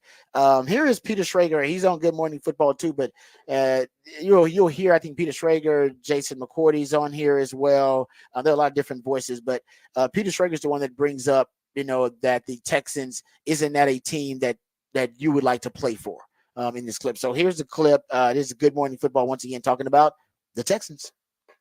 NFL honors. He says Stroud and Anderson both won the Rookies of the Year. D'Amico Ryans, Nick Cassero sitting right next to them and their families right there. And isn't that a place you want to play? No doubt about it. No doubt about it. Like for Joe Mixon, Cincinnati was great, but like, is this not the perfect place to go? Now you're going to be on this ride up. I love it for the Texans. Happy for them. A year ago, I was getting ready to go to Georgia, suburban Georgia, interview Will Anderson and his family, and chatting with his parents more and getting to know that family dynamic. I know they are so happy that Will was put in the hands of somebody like that head coach and with Houston. Like there are other places Will Anderson could have gone, but specifically knowing that personality and that family, and then to see it come full circle and seeing them all sit in the row together in Las Vegas that night, I was like, that's exactly what it was all about. All right, there you go. Thank you, Patrick. Yeah, I mean, it's like I said, D'Amico Ryans is part of it. I think Nick Cassero is doing a good job also with some of the moves that he's making in the front office. But I think the best job that Nick Caserio did was hiring D'Amico Ryans. I mean, that was a great hire. You pointed out too, Patrick. I think it means a lot to Texans fans that D'Amico chose Houston, that he had other choices, and he basically decided to decline the rest of his interviews because he's like, no. If Houston wants me, I'm going to Houston. I always want to be there. That's my spot. So yeah, I don't know what y'all don't even need to hear the other offers. I don't need to hear what you have to say because that's the place that I want to be. It's almost a Wemby, kind of choosing the Spurs. Like, no, if I can choose of any place I want to be, I want to be in San Antonio. That means a lot to a fan base. And right now, I think you're starting to see that actually, reflected in the locker room and in the guys. It's going to be easier to keep your players that you want to. It's going to be easier to sign a Will Anderson if, like, that report is correct, that, hey, man, there's a family connection now. And D'Amico Ryans actually, looks at this team as a player's coach, but looks at them as a family unit. And there's something special. If people believe that and they're starting to see it on the field, there's something special in Houston with the chemistry, with the leadership, with the way they treat players, with the way that they operate and their methods, period, as an organization. Like I said, I never thought I'd see it this quickly, but yeah, you could see the Texans as an it franchise pretty soon, which is weird to think. Yeah, it is. And I mean, it's all a little bit early because we do know these things can change, and it is, who's the hottest kid on the block this week. But at the same point, everything they're doing, they're not locked into anything long-term. They're not, they're not making decisions that are going to cripple them for long terms right now. They've drafted well the last couple of years. They've taken the risk when they wanted to. I mean, it's hard to think of a bigger risk than drafting Anderson and Stroud and making that deal to trade up. But that was also kind of set up by getting the other picks and having multiple first-round picks that you could make that kind of deal. And it's all been set up to hope for the best-case scenario, and it seems right now you're in the best-case scenario that Caserio has to sometimes pinch himself and go, I thought it would work, but I had no idea it would work this well, this quick.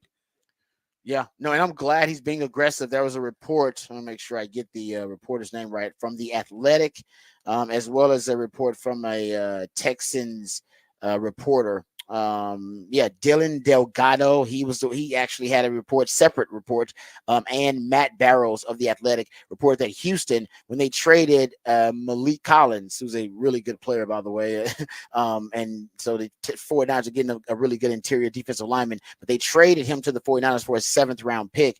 But originally, the trade package was set to have Arik Armstead be a part of the trade package for Malik Collins, but the trade fell through. There are 2 separate reports about that. So if that's indeed the case, it just shows you that Nick Caserio is being really aggressive and acting with a sense of urgency in this window. Remember, I told you guys, there's a window in the NFL.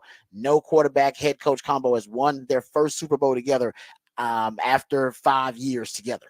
All right. So there's a 5-year window you have to win that Super Bowl when you got the right holy trinity, GM, head coach, and quarterback, especially quarterback on that rookie wage scale, on that rookie contract, which CJ Stroud is. So now you have to spend, and since you have to spend because you got all this money, spend it wisely, be shrewd about it, and it seems like Nick Caserio is doing that. Even the Danielle Hunter contract, it's a reason it's 2 years. It's 2 years, and it's front-loaded, 48 of the $49 million for you guaranteed, because when I got to pay CJ Stroud in 2 years, I don't want that on my books. All right. I want as much flexibility and salary cap space as possible. So Nick Caserio being really short. And this is a guy at one point I thought was going to end up getting fired potentially if he made a bad hire, because he had hired 2 one-and-done coaches in a row. He was the first GM in the history of the NFL to be allowed to hire a 3rd head coach after hiring consecutive one-and-done coaches.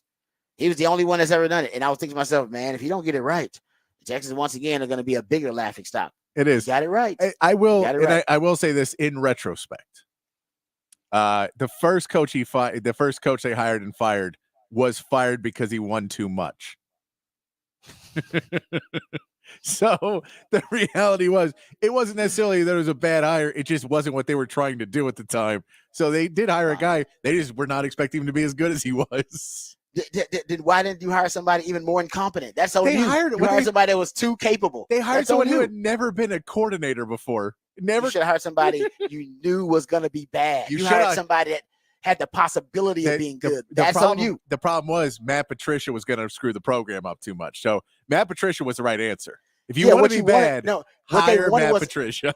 No, you're right. That would have been good. But you're right. That's a great point, because what they wanted was somebody who was going to help build the culture while also losing games on the field. And basically the first hire, he did such a good job of building the culture that it actually led to wins on the field. Guys who had pride in their team, and they were playing hard for teams like, damn, the culture is actually too good. It's bleeding over to wins on the field. We don't want that. We're tanking. So that's on you. You should have found a coach that's good for the culture, but that you knew would be incompetent, and they couldn't do that. But that's a great point. You're right. They won too much. That's the Texans in a nutshell. All right.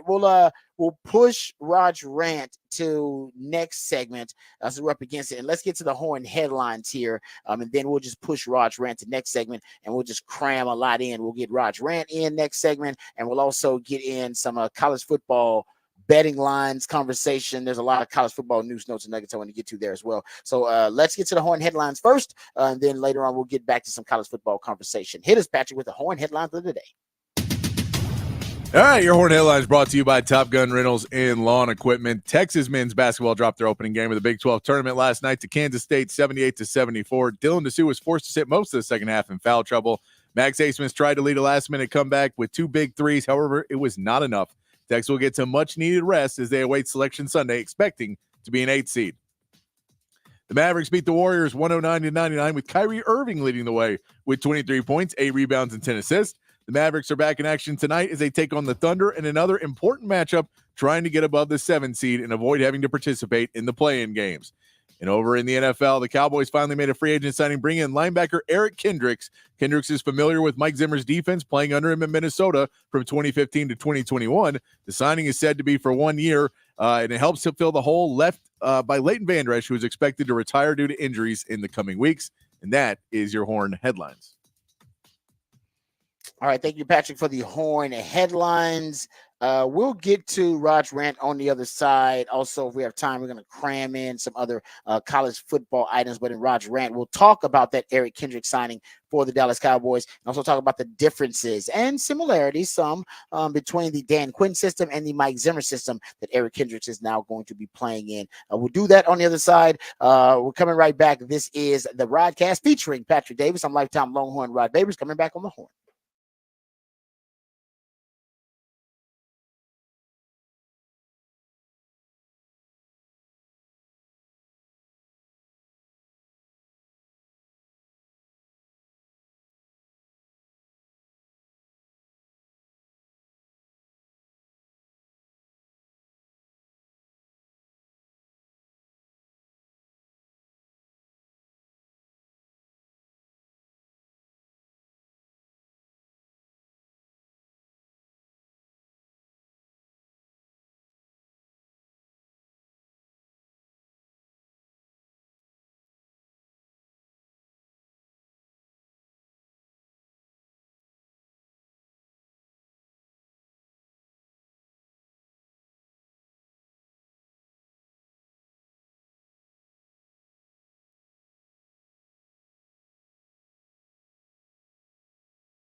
All right, welcome back to the Rodcast. Time to get into Rod's rant of the day.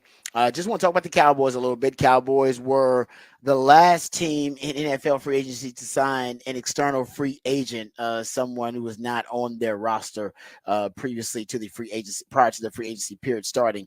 And that is the second time in the last 3 years, actually, that the Cowboys were the last team to sign an external free agent in free agency. It happened in the 2022, free agency period. Happened, obviously, this past free agency period, 2024 at the start of it. And I'm not sure about 2023, but I know in 2022, their first free agent they signed was James Washington.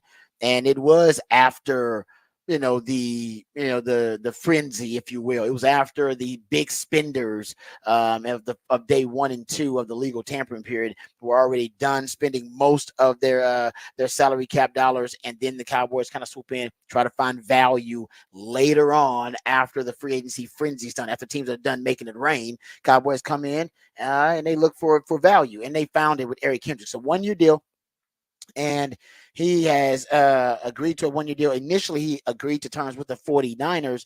So it's a real win for the Cowboys in that he had a choice between the 49ers and the Cowboys and chose the Cowboys, mostly probably because of Mike Zimmer, who was his coach in Minnesota, and they have familiarity with each other. He also has familiarity with that system, knows it really well. He played for the Minnesota Vikings from 2015 to 2021. He's been a highly productive NFL linebacker, has not had a season under 100 tackles in a while. In fact, he's only got one season in his entire career where he hasn't reached at least 100 tackles. He had 117 tackles last year, had 137 tackles in 2022. Hell, he's an All-Pro as recently as 2019, team captain as well with the Minnesota Vikings. And this is a guy that will be able to kind of stabilize the core of your defense. Right now, that's where you're weakest. You're weakest in the interior D-line. You're weakest right now in the linebacker position where you had so many injuries last year. Leighton Vander Esch, there are rumors and reports that he's going to retire, but he got injured last year. DeMarvin Overshown is coming off an injury. Marquise Bell, Zimmer has already informed the media he's going to move back to safety. So you have lack of depth there. Damone Clark's the only linebacker that made it through the entire season for you. So, man, and Eric Kendricks is really durable too. So this is a huge pickup for the Dallas Cowboys, man. I actually am giddy for Cowboys fans because Eric Kendricks is a really, really good player, and he's going to be even better for the Cowboys because of the young linebackers they have. You'll get the added value of him just essentially being able to mentor those young linebackers too. So it's a great pickup for the Cowboys in every way, because even the 1-year deal, I mean, that's a mercenary deal. That's a prove it deal. Linebacker like him, usually as a veteran, wants a little bit more security, but he's coming in on that prove it deal because he's got faith in himself and in that system. I'm sure it's highly incentivized, but much like everybody within the Cowboys organization right now, head coach, lame duck head coach on the last year of his deal. Quarterback hasn't been re-signed or extended, so Dak might be playing in the last year of his deal in the contract year. Mike Zimmer's on a 1-year deal. Micah, they're picking up his 5th-year option. CeeDee Lamb has not been extended yet, so he'll be at the end of his rookie contract. Seems like the entire Dallas Cowboys organization right now is in a contract year, and maybe that's the way that Jerry Jones wants it. For the time being. Okay, let's talk about real quick about the similarities and differences between Mike Zimmer's defense and Dan Quinn's defense that Eric Kendricks is going to be playing in. First of all, the different types of coverages, there'll be more variety in the coverages from Mike Zimmer than there were with Dan Quinn. Dan Quinn was mostly going to play cover 3, or he's playing cover 1 over 30 to 33% of the time, depending on if you're talking about cover 1, which is single high safety with playing man coverage, but a single high safety in the middle of the field. That's going to be your center fielder. Or you're talking about cover 3, still a single high safety in the middle of the field, but he's a deep third defender, and your 2 corners are playing your deep thirds, or maybe you're dropping one of your corners and you're bringing a safety up the top. Either way, you're going to be playing thirds by your deepest DBs, or all be dividing the field up into thirds. That's what he liked to play, and probably play a lot of pattern match cover 3, which is a zone that ends up degenerating into a man coverage anyway. But with Zimmer, you're going to get more of the two high shell looks because there's more variety in his coverages. So you're going to get more two deep safeties until the single deep safety that you get with Dan Quinn 65-70% of the time. With Mike Zimmer, you're going to play a lot more two high shells, and there'll be a lot more balance. So you'll be in two high shell coverages with two deep safeties 55% of the time. You'll be in single high like 45% of the time. Like I said, that was much more lopsided when you were looking at Dan Quinn and how Dan Quinn liked to operate. And nothing wrong with that. I think both can be really, really effective, but it's just different styles of defense. And Mike Zimmer has a different style of defense. Also, Dan Quinn loved to roll the dice. Dan Quinn was a riverboat gambler defensively. Lots of twists and stunts up front with the defensive line to confuse the pass blocking scheme of the offensive line. Lots of safety rotations pre and post snap from single high to two high, trying to confuse the quarterback. So there was always a different look for the quarterback pre and post snap. He also played more three safeties looks, not three high, but three safeties, more three safety personnel packages than anybody in the league with Jaron Kearse and Donovan Wilson and Malik Hooker. That's going to be very different under Zimmer. Zimmer doesn't bring in, now he may have a three safety package. Maybe he's trying to transition that defense. Sometimes you'll see someone take the tent poles of a defense, the main traits of it, try to transition it, try to morph it into their defensive scheme. I don't see that with Zimmer. I think Zimmer's just going to run his scheme. So you won't have the three safety looks like you did. And with Dan Quinn, there was a lot of hybrids within his defense, whether you're talking about, Micah Parsons, Jaron Kearse. He liked hybrid defenders. Zimmer's not really into hybrid defenders. Of course, he'll have a place for Micah Parsons. That's also a big question. What's his plan for Micah Parsons, right? Is he going to still move Micah Parsons around that formation, or is Micah just going to be a defensive end, edge rusher in his system, or is Micah just going to be an off-ball linebacker in his system with Dan Quinn? Dan Quinn called him a pass rushing linebacker. That was his description for Micah Parsons. We don't know what he's going to be in Zimmer's system, but he's going to be the highest paid defensive player in the history of the NFL. So I guarantee they got a plan for him. So Mike Zimmer is going to have more variety in his coverages. You're going to see, increased rates of cover of two man. You're going to see increased rates of cover 4. You're going to see increased rates of cover 2 in the Zimmer system. Decreased rates of cover 1. Decreased rates of cover 3, which is the single high looks, and you're going to have an increased rate actually in a decreased rate in cover 0. Dan Quinn every now and then would just, like I said, he was a riverboat gambler. He would risk it all, and then he would, play cover 0. Now, Dan Quinn's system, he's gambling because he's trying to get, he's trying to hit big, and he did. They led the NFL in takeaways in 2 out of the last 3 years. They were one of the leaders in the NFL in pressures, and that's what his defense is built on. Stop the run on your way to the quarterback, create chaos, confusion, disruption, and that'll benefit the defense, and that'll create turnovers and create takeaways, which Dan Quinn's defense did really, really well. Mike Zimmer's defense is a lot more stable. It is not as malleable and not as multiple as a Dan Quinn defense, but still very, very effective.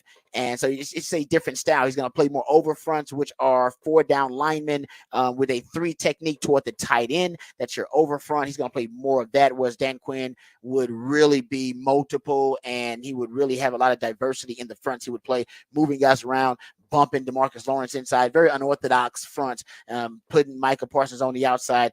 He was very unorthodox in the way that he would position the fronts, and that was all to confuse blocking schemes a little bit more and more. So those are some of the similarities. Also, with Mike Zimmer, he'll break out base formation, base personnel, which is 4 DBs and 3 or 4 linebackers or 3 or 4 defensive linemen, depending on how you want to package that personnel group. But he'll play more base. As a matter of fact, his last 2 years in Minnesota, 34% of the time he played base defense. They used dime personnel just 2% of the time. That was the 5th lowest in the NFL, and they used base personnel at a top 5 rate in the NFL. So when he's going up against those Shanahan offenses that run power sets like 12 personnel, 1 back, 2 tight ends, or 21 personnel, 2 backs, 1 tight ends, or 20 personnel, he'll match up with it with base personnel. Problem with that is that's what the Shanahans want you to do, because then they're going to force your run defenders to be pass defenders, and they're going to force your pass defenders to be run defenders. But if you got, really good versatile defenders, then that's not going to put you at a disadvantage. But ultimately, he will match up. Dan Quinn would match up power personnel sets, at least he did last season, with a lot of sub packages, nickel backs, dime packages, and which would put him at a disadvantage just in terms of the girth and the size and the mass that you got to match up with when the team is playing power with 22 personnel, 2 backs, 2 tight ends, that kind of stuff, which Buffalo did, which Green Bay did. And really, there was no answer for Dan Quinn, because not only did he prefer play sub packages against power sets, but he didn't have the linebackers because everybody was hurt. So he had all the injuries he was dealing with. So those are the differences, Patrick. There are some similarities. He's going to try to play a lot of man coverage, but not as much as Dan Quinn. There are some similarities, but there are a lot of differences. I mean, this is going to be a night and day difference in the defenses, just in the style. I still think Zimmer's defense is going to be really effective, but in a different way. Yeah, it'll be different, and it'll be different to see, what other personnel they do end up bringing in, who they draft, what Mozzie Smith does in year 2, how, if they put weight back on him some. So we know Dan Quinn had him lose a bunch of weight before the end of the season, which was not greatly effective near the end. So can Mike Zimmer kind of reclaim that and salvage that first round pick? Because if he can salvage that helps him out a lot. But again, as we've said from the beginning here on this Cowboys roster, this is a prove it year as of right now, and everything goes into it. So everyone on that defense is on notice that if you don't show up, and if you don't work in this defense, we don't, there may not be a place for you next season. We may go a different direction, and they may just try and rebuild the defense a bit more, and we'll see where it goes. The secondary, we're still asking questions about. Deron Bland's there, who was had a great season last year. Trayvon Diggs is coming back, but you probably feel you need another DB back there, and they're saying they're interested in talking to Gilmore and having Gilmore come back. But do you bring him back? Where does that position fall? So there's still a lot of questions to see what Zimmer can do with the players he has available. But it'll look different no matter what. Yeah, no, you're right about that. And the draft will tell you a lot about what the Cowboys need. And how much they're willing to invest in Mike Zimmer's defense, right? And what kind of changes he's willing to make. If they're drafting the D tackle really high, and that's like in the first 3 rounds, and what does it tell you? Like that Mozzie Smith experiment is not working out for him, and they want an insurance policy behind that Mozzie Smith signing. And I think that's something I'm looking for too, because if he can, show up for the Cowboys, and if Zimmer can maximize his skill set, that'd be big, because they don't have, Jonathan Hankins, we talked about him earlier. They don't really have a run stuffer in the middle right now. Yeah. That's what Eric Kendricks represents. He's a guy that can just play the run for you when teams are going to just try to go power against you. That was the way you expose Dan Quinn's defense. Just go power at him. They eliminates all his twists and stunts, all of your safety coverages, pre-snap disguise. It eliminates that, the timing that's thrown off by the bump and run coverage, your hybrid defenders, every advantage that Dan Quinn's defense gives you philosophically and schematically. It's almost eliminated when you just start, I'm just going to run the ball right at you, period. Yeah. Can you stop that? Can you stop power? And they couldn't last year. They got to figure that. But Zimmer's defense will be better at that. Zimmer's defense, I worry whether they can stop some of the more exotic, progressive, modern concepts that Dan Quinn's defense was basically built. It was built to neutralize the modern offenses. Yeah. Where it suffered was when teams went old school on your football in the phone booth, and then how they can stop the power running game. But Zimmer, I think, will be able to stop the old school, because I think his defense was built on being able to neutralize kind of the old concepts of football, but the more modern concepts. All right. And the more progressive concepts. That's what I wonder about when it comes to Zimmer's defense. But he's got really good skill guys. He's going to have really good corners. He's got really good safeties. So I think it should be a really nice mix. Okay. Real quick before we go to break and play. Who said that? There are college football betting lines out from FanDuel Sportsbook for the biggest college football games of the kind of the non-conference part of the college football season. Well, the Longhorns are listed here. Or actually, nope, it goes into the season too. So this is for the biggest games of the season. Just a lot of those are in the non-con. So here are the 3 Longhorn games that are listed, and what the Vegas wise guys think about the Longhorns in the 2024 season. They are a 2.5-point favorite at Michigan.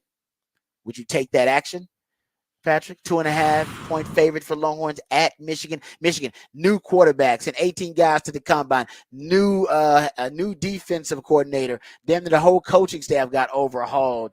I know they've been building with Harbaugh, so they got talent, but they don't have Harbaugh. I know. I would, but it's still scary. But I'd take it. I'd take Texas too. I think Texas will be ready for that. They were ready for the Bama game. I worry about Texas when they get into the meat of the schedule and the grind of the week to week. Yeah, but Sark's been prepping for that game since the end of last season. Hell, might even before that. I know he's been prepping for that. Now, one thing that does worry me though, they got a defensive coordinator. They got a Wink Martindale as their DC, and nobody blitzes like a mofo like Wink Martindale. That's all. He just believes in blitzing the hell out of teams. So Sark should be ready for that. But in that game, that worries me because Quinn hadn't been great under pressure. Quinn looks at pressure. He looks at it. Instead of keeping his eyes downfield and feeling the pressure, he wants to look right at it. And that sometimes leads to a self-sack, or it leads to him having to abandon his progressions. That's going to be tested versus Wink Martindale. It will. And hopefully that the headsets get approved, and that will help someone in that too, because having Sark walk you through some of that may help as well. No doubt. That's a great point. Versus Oklahoma, Texas, a 9.5-point favorite over Oklahoma, who are losing their OC, DC, so they have to replace their OC and DC. And I don't believe they have, and their quarterback, by the way, they have to replace the starting quarterback. And I don't believe they have a starting offensive lineman returning heading into the SEC.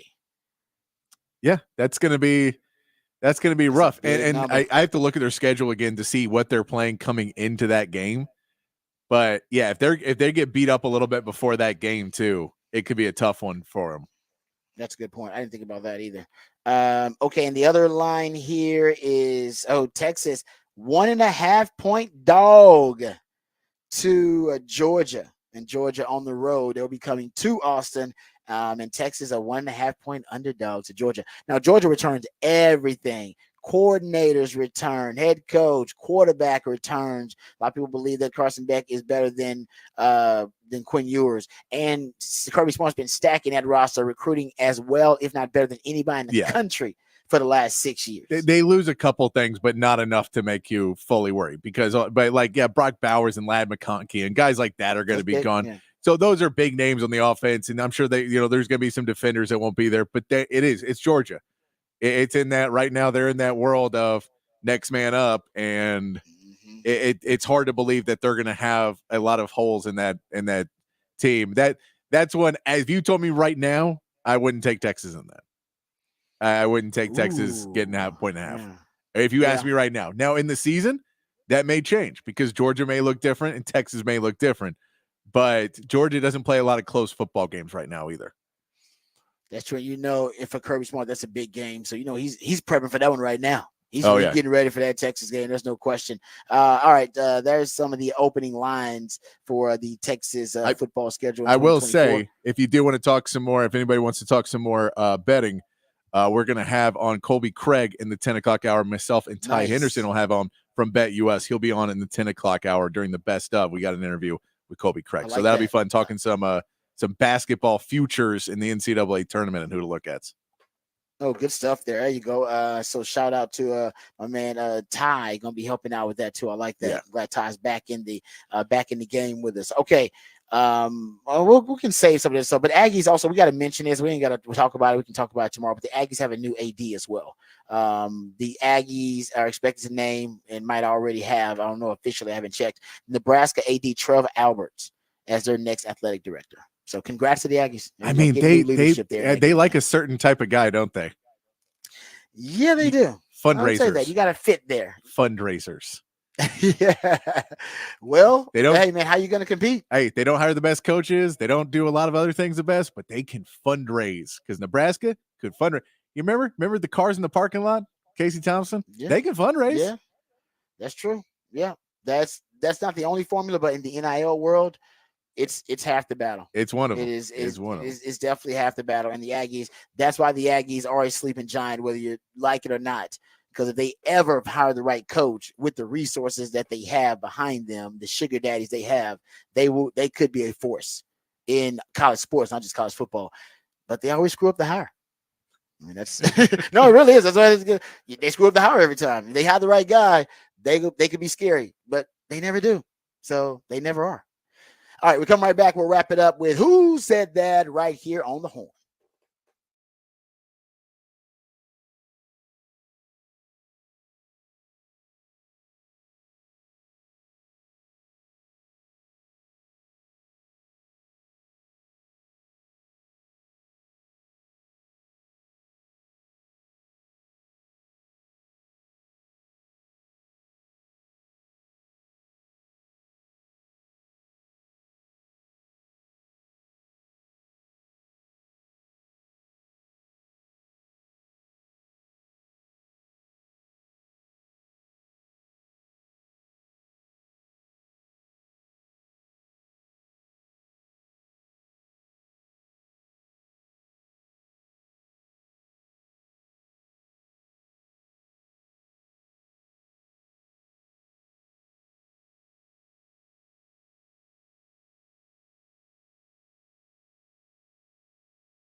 Welcome back to the Rodcast. It is a new theme Thursday edition of the Rodcast. That's when my co-host, the Ideaillionaire, comes up with all the really cool ideas. That's when he plays songs. Well, the new theme Thursday, actually. Let me tell you what the new theme of the day is. First of all, he comes up with a new theme every Thursday. And the theme for today, since it is 314, is pi, which is the numerical, obviously numerical value of 3.14. So 314, that matches up. So he is looking for songs, or he's playing songs that have pi in the title, reference to pi, or pi somewhere in the lyrics, even though ironically he is not a pie guy, which is something he had in the big fat poll of the day, whether you're a pie or a cake person. And me and my man Patrick are aligned on this. We're cake people, and we don't even discuss pie. We don't even entertain we really if somebody offers us pie, we profusely decline it. No, it's a no, thank you. Are you sure? No, I'm good. I don't need to do that to myself. We're good. Yeah, not a pie fan. But that is one of the questions of the big fat poll today. All right, before we get out of here, let's get into who said that. We got time for at least one clip of who said that. See if you guys can figure out when we play this audio clip who said that, but also who they're talking about. You think about when Dream first got in the league. Dream, a punch was $25. And people forget Dream used to fight almost every freaking game. He would put his hands on people. Go back and look at the tape. He's not just swinging. Like, he was like, Yeah. We playing the Clippers one time. Randy was on the Clippers, and he was talking trash to Dream. And Dream was like, calm down. And then they touched Dream. Don't touch me. He touched Dream again. Dream hit him with a two-piece so fast, and Randy fell on the ground. And he got up, and he looked at him and ran to Norman. What was Norm's name? With Norman, that played for the Clippers. And Norm was like the enforcer. Right. Like everybody was scared of him. He was like, "Who hit you? Dream? Never mind." That was funny. That was great. That's Robert Ory, in case you're wondering who said that, talking about Hakeem the Dream. And he's claiming early on, Patrick, in Hakeem the Dream's career, he was a fighter, that he would go off. He would tee off on somebody at the smallest thing. Didn't matter. I mean, I can kind of believe it, because I know that he is ultra competitive, and that's why he got so good. I could believe it. I don't know if I know Robert Ory likes to exaggerate a little bit too. So man, I've been in every game, but I do think that he was known. But I mean, like, don't you think that like Hakeem feels like he's much more of a Muhammad Ali fighter? Of like he's got that speed and quickness and skill that he would be the type of guy that hit you a couple times and you'd be like, I didn't even see him coming. Wow. Yeah, that's a great point. He's light on his feet, man. That's a great point. Float like a butterfly, sting like a bee. A lot of those guys are like just bull in a china shop, come after you. Like a Bill Laimbeer was not going to be any style. He was just going to come after you. So I could see that Hakeem was one that you didn't want to mess with, because you're like, no, he knows what he's doing too. Yeah, he had them because he was a soccer player, right?